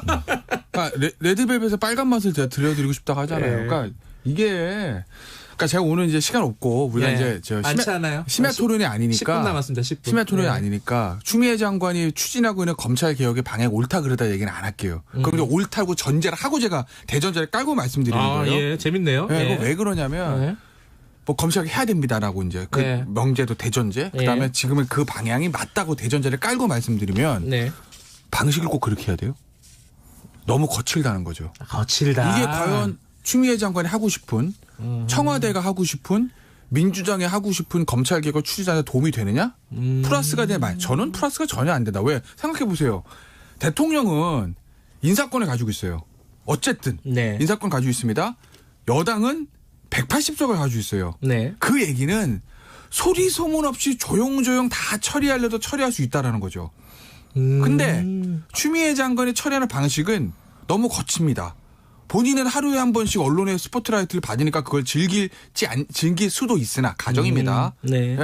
이게 과연 그 일을 스무스하게 처리에 도움이 되느냐? 그건 아니라는 거죠. 예를 들어서 지금 뭐 이제 뒤에 누구죠? 김준우 변호사가 하는 임대차 3법의 이런 부분들은 임대차 3법 옳다 그러다 이런 부분들이 조용히 처리하려고 조용히 처리가 안 되는 부분이 왜? 이해관계자가 너무 많고 모든 국민의 관심사니까. 근데 솔직히 말해보시자고. 검찰개혁 관심 있는 사람 몇 명이나 있어요? 없습니다. 별로. 모든 국민의 대상이 되는 게 아니에요. 오히려 소수의 몇 사람, 권력자들, 정치인들, 서초동만 또 저희 같은 사람들은 관심 있는 분야지. 이런 건 소리 소문 없이 조용조용 처리한 게 맞는데 이렇게 그냥 크게 뭐 반발을 일으키면서 검찰 내분 일으키면서 야당의 저항을 일으키면서 하는 방식이 옳으냐. 이게 과연 대통령의 뜻인가? 라는 걸 생각해 보면 앞으로도 빵갈분. 왠지 제가 설득 그죠. 느낌인데. 이미 다 넘어왔어, 그 사람. 저는 7할은 항상 동의하는데 3할은 좀 뭐냐면 이번 주 이거 관련 사건이 3개예요. 법무검찰개혁위원회의 그 검찰총장 지휘권을 확 줄이는 권고안. 그다음 두 번째가 이제 그 한동훈 검사장 압수수색 과정에서 생긴 그 검사 내전 싸움. 그다음 검사 내전이군요, 진짜. 그다음 세 번째가 이제 추미애 장관이 그 국회에서 소설 같은 소설 이야기를 이야기를 하신다고 이제 표현을 해가지고 이제 소설가 협회에서 들고 일어난 이 세 가지 사건인데. 갑자기 또 생각나네. 네. 예. 근데 사실은 추미애 장관이 직접적으로 책임져야 될 게 있다면 소설 같은 소리 하고 있네라는 얘기를 한 그것뿐이에요. 그러면 뭐 장진웅 부장한테 가서 자 활극을 벌여 뭐 유심칩을 이번 주에 꼭 압수해야 돼 이렇게 지시를 내렸을 리 만무하고 법무검찰개혁위원회 저도 그 권고안은 동의하지 않습니다. 그 권고안은 동의하지 않는데 그건 뭐 따로 얘기할 수 있으면 얘기하고 근데 그 삼박자 어우러져서 전반적으로 검찰개혁의 진도를 빼는 데 있어서 좀 핀트가 안 나간 주라는 거에는 동의. 근데 이 세 개가 전부 추미애 프로덕션 작품이냐? 그건 아니지 않냐? 그래서 제가 볼 때는 약간 이렇다고 해서 추미애 장관 빨간불이라고 하기에는 조금 이상하지 않나? 뭐 이런 생각이 드는 거죠. 그러니까 피처링 정진웅 부장도 정진웅 부장이 그 행동을 함에 있어 추 장관한테 미리 보고라고 오더를 받으니 그건 모르겠으나 프로덕션 말씀하셨잖아요. 그렇게까지 디테일하게 그것까지 모르겠으나 어쨌든 그거의 총책임자가 수사주의한 사람은 장관이기 때문에 그렇기 때문에 그 말씀을 제가 드리는 거죠. 어쨌든 프로덕션 대표니까 프로덕션을 표현하셨으면 대표니까 감독님. 검찰 그 개혁위에서 나온 권고안에서는 뭐 법무부에서는 심사숙고하겠다는 형태 정도로 멘트가 나간 걸로 아는데 그거는 이제 저도 이제 분권화라는 방향 그리고 뭐 그런 거는 동의할 수도 있다고 봐요. 근데 이제 구체적인 안이 고검은 사실은 시민사회나 학계에서는 폐지하자는 의견도 많거든요. 그러니까 분권의 방식이랑 형태가 어떻게 해야 되느냐에 대해서는 아직 사실 시민사회나 진보적 학계에서도 완전한 컨센서스 합의가 없습니다. 근데 지금 이 상황에서 오해가 사더라도 좋은 게 있다면 할 수 있는데 그럴 때일수록 더 예각화된 안으로 사실은 좀 갖고 와야 되거든요. 근데 그에 비해서 법무검찰개혁위 저도 그 안에 개혁위원들 몇몇 존경하는 분들도 많이 계십니다만 이번 안은 조금 숙고되지 않은 안이었다. 이 얘기는 재미없으니까 여기까지 하고 그거 하나 여쭤볼게요. 소설 쓰신 애 있잖아요. 요걸 가지고 일부에서는 아니 그 아들 얘기 먼저 꺼낸 게 누구냐 뭐 그렇고 추미애 장관이 뭘 그렇게 잘못했냐 이런 얘기도 있어요. 어떻게 생각하세요? 아들 얘기 진실 전 뭔지 몰라요? 그렇죠. 그건 아무도 모르죠 지금은. 뭐 엄마 입장에서 본인의 업무와 상관없는 아들 얘기를 꺼내면 기분이 나쁠 수는 있어요. 부모 입장에서 가족은 건드리지 말라고 하잖아요. 보통 그렇게 많이 그건 이해는 합니다. 다만 그래도 거기가 국회의 자리고 본인도 국회의원을 오래 하셨던 사람이라면 장관이 사실 의원들의 지밀에 대해서 그런 식으로 표현하는 거, 그런 조롱하는 거는 태도는 아닌 거죠. 오히려 의원님 그거는 내 업무와 상관없는 얘기니까 그걸 묻지 마세요라고 논리적으로 저렇게 많은 거 아니겠어요? 거꾸로 추미애 장관이 법사위 야당 의원인데 당시에 여당 소속 장관이 나와서 그렇게 하면 뭐라고 그랬을까? 추미애 장관이 질의를 했더니 그 당시에 이제 여당 장관이 소설 쓰시네 그러면 그냥 계셨을까라는 거 생각해 보면 답 나오는 거 아니에요? 알겠습니다. 추미애 장관은 계속 본인이 의원이라는 그 아이덴티티가 더 센 것 같아요. 그러니까 지난번에 그 민주당 초선과의 연찬에서도 그렇고 계속 이 톤 앤 매너가 좀 문제가 되는 것 같습니다. 맞아요. 그러니까 저는 진짜 궁금한 거예요. 청와대가 추미애 장관을 어떻게 보고 있을까라는 거. 왜냐면 청와대가 어떻게 보고 있는지 제가 뭐 알 길이 없잖아요. 왜 아는 사람 많으면서 왜? 청와대 내가 어딨어요? 하나도 없지. 없어요? 예전에 모를까 지금 제가 어떻게. 그래서 그게 궁금한 거. 예를 들면 이런 거예요. 그러니까 청와대에서 만약에 저랑 비슷하게 왜 저렇게 거칠게 그러니까 저렇게 하는 방식이 맞아? 라고 하면 추미애 장관 계속 가는 거고. 근데 예를 들어 청와대에서 제가 생각한 것처럼 아니 검찰 개혁하려면 저게 도움이 돼? 왜 저렇게 거칠게 가? 라고 생각할 수도 있는데 그렇다 하더라도 추 장관 경질은 못해요. 알겠습니다. 그러니까 추 장관도 아마 그 전슈 5선이었는데 그거 모르겠어요? 그 판을 읽고는 있겠죠. 지대 이익을 잘 누리고 계시죠. 자 넘어갈게요. 추미애 장관. 시간이 별로 없네. 피처링 오늘 못했네. 피처링 얘기 다른 데서 많이 하셨어요. 그만하시고 자 김태년 원내대표 파란불. 근데 왜 파란불이에요? 이게 너무 독주한다 이런 비판도 좀 있잖아요. 독주를 할 때 이제 해도 반감이 적을 거라고 판단한 것 같아요. 저는 임대차 3법에 대해서 뭐 언론 경제지나 이런 데서는 굉장히 지금 반감이 센 논조의 기사들이 많이 쏟아져 나오고 있습니다만 사실 뭐 저 같은 세입자 입장에서 임대차 3법 좋죠. 전월세 상한제 저 같은 경우는 이제 환영하는데 그러면 이제 사실 국회 절차 운영상에 좀 문제가 있죠. 말하자면. 근데 법사위든 뭐든 위원회 다 이렇게 통과해가지고 본회의까지 말하자면 속전속결로 쑥 갔을 때는 이걸 이렇게 통과시키지 않으면 안 된다는 절박감 그리고 이렇게 통과시키더라도 큰 의외로 큰 반향이나 반감이 없을 거라는 계산하에서 김태년 원내대표가 성과를 내는 여당이라는 국회라는 캐치프레이즈에 밀고 쭉 나간 것 같아요. 뚝심 있게. 그래서 뭐 저도 절차적인 면에서 그렇게 마음에 들진 않지만 결국 정치인은 성과를 내는 자리다라는 걸 증명하는데 어느 정도 협력한 공로를 김태년 원내대표가 이번 주에 거둔 거 아닌가 이런 생각이 좀 듭니다. 예. 논거는 비슷한데 결론은 좀 다를 수 있어요. 그러니까 어떻게요? 절차적인 면에서는 이제 좀 문제가 있다는 말씀이시죠. 그러니까 저는 절차적인 문제에서는 빨간불. 근데 문제는 내용적인 건데 그건 저는 판단을 유보합니다. 왜냐하면 이 내용은 몇 년 후에 한 2, 3년 후에 새파란불이 될 수도 있고 아주 그냥 추미애 장관보다 더 새빨간불이 될 수 있어요. 왜? 경제정책이란 거는 사실은 그 효과는 알 수는 없어요. 선한 의도가 선한 결과 나는 건 아니잖아요. 그렇죠. 근데 만약에 야당과의 정말 치열한 토의를 거쳐서 결론이 딱 났고 법을 만들었는데 그게 결과가 안 좋아지면 그 책임을 속된 말로 독박을 쓰진 않아요. 근데 어쨌든 본인들 밀어붙여서 지금 만든 거기 때문에 반대 토론 없이 이게 본인들의 뜻과 다른 결과가 나오면 그 책임은 이루 말할 수가 없는 거예요. 그래서 제가 내용적인 측면에 대해서 지금 판단하는 건 유보다. 왜? 시장이 어떻게 반응할지 모르니까. 저도 요것만 제가 요즘 소상공인분들 법률 상담을 많이 하는데 소상공인 그 상가임대차 보호법은 원래 8%인가 9%인가 8%까지 올릴 수 있다가 5% 상한으로 바뀐 게 2018년이에요. 그리고 이제 계약갱신 청구권이 5년이었다가 10년으로 바뀐 것도 2018년이에요. 그러니까 그걸 소상공인들은 다 아세요. 예전보다 훨씬 더 갑질을 덜 당한다고. 그러니까 요 경험들이 있으신 분들은 임대차 3법에 의외로 또 많이 찬성하실 거다. 네. 그런 것만 좀 짚으면 될 것 같습니다. 그러니까 무리한 입법이 아니라는 거죠, 사실. 근데 지금 이제 사실 돌진의 리더십? 네, 거의 진짜 불도저 같아요. 외모도 사실 뚝심 있게 생기셨잖아요. 네. 근데 야당은 이거 어떻게 할까요, 진짜? 어떻게 생각하세요? 장애투쟁이나 뭐 어떤 다른 방법을 찾을까요? 아니면 계속 이렇게 속수무책으로 갈까요? 아까 뭐라세요, 원내대표가? 주호영 원내대표가? 생각해 보겠대요. 그러니까요. 이게 정말 정답인 거라고. 이게 지금 장애투쟁 카드도 뭐 카드는 죽은 것은 아니다. 뭐 이런 얘기. 그러니까 여진이 열어두는 건데 저는 미래통합당이 장애투쟁 갈 가능성은 낮다고 보고 저는 안 가는 게 맞다. 왜? 원래 전략이라는 거는요. 잘할 수 있는 걸 잘해야 됩니다. 잘 못하는 거 안 하는 게 맞아요. 지금 원내에서 할 수 있는 일이 없잖아요. 지금. 뭐 그렇긴 한데 글쎄 이제 좀 굉장히 어려운 문제인데 주호영 원내대표가 처음에 이제 원내대표 당선될 때 제가 아마 파란불 켜드렸을 때 그 얘기나 그 원내대표 경선할 때 무슨 얘기를 했었냐면 어차피 저쪽에서 수로 밀고 나면 방법 없다. 다만 우리는 밀릴 때 밀리더라도 국민들한테 우리가 무슨 주장을 했는지 논리적으로 설명하고 이런 얘기를 했거든요. 그게 맞다. 근데 지금의 문제는 미래통합당이 그냥 수로 밀리는 게 문제, 그건 전 문제 아니라고 어쩔 수 없는 건데 미래통합당이 반대하는 건 알아요. 근데 왜 반대하는지 대안은 뭔지에 대한 설명이 좀 부족하니까 그걸 좀 보강하자. 알겠습니다. 다 됐어요? 네, 다 됐어요. 김준호 변호사님 지각 때문에 다 됐어요. 마지막 시간 오늘 몇 달 고생하셨고요. 네, 2달 반. 오늘 11번째더라고요. 즐거운 시간이었고 다른 기회를 통해서 또 찾아뵙도록 하겠습니다. 다음 주에 뵙겠습니다. 그리고 김준호 변호사님 다음에 뵐게요. 고맙습니다. 감사합니다. 네, 감사합니다. 저는 여기서 인사드리고요. 다음 주에 휴가 갑니다.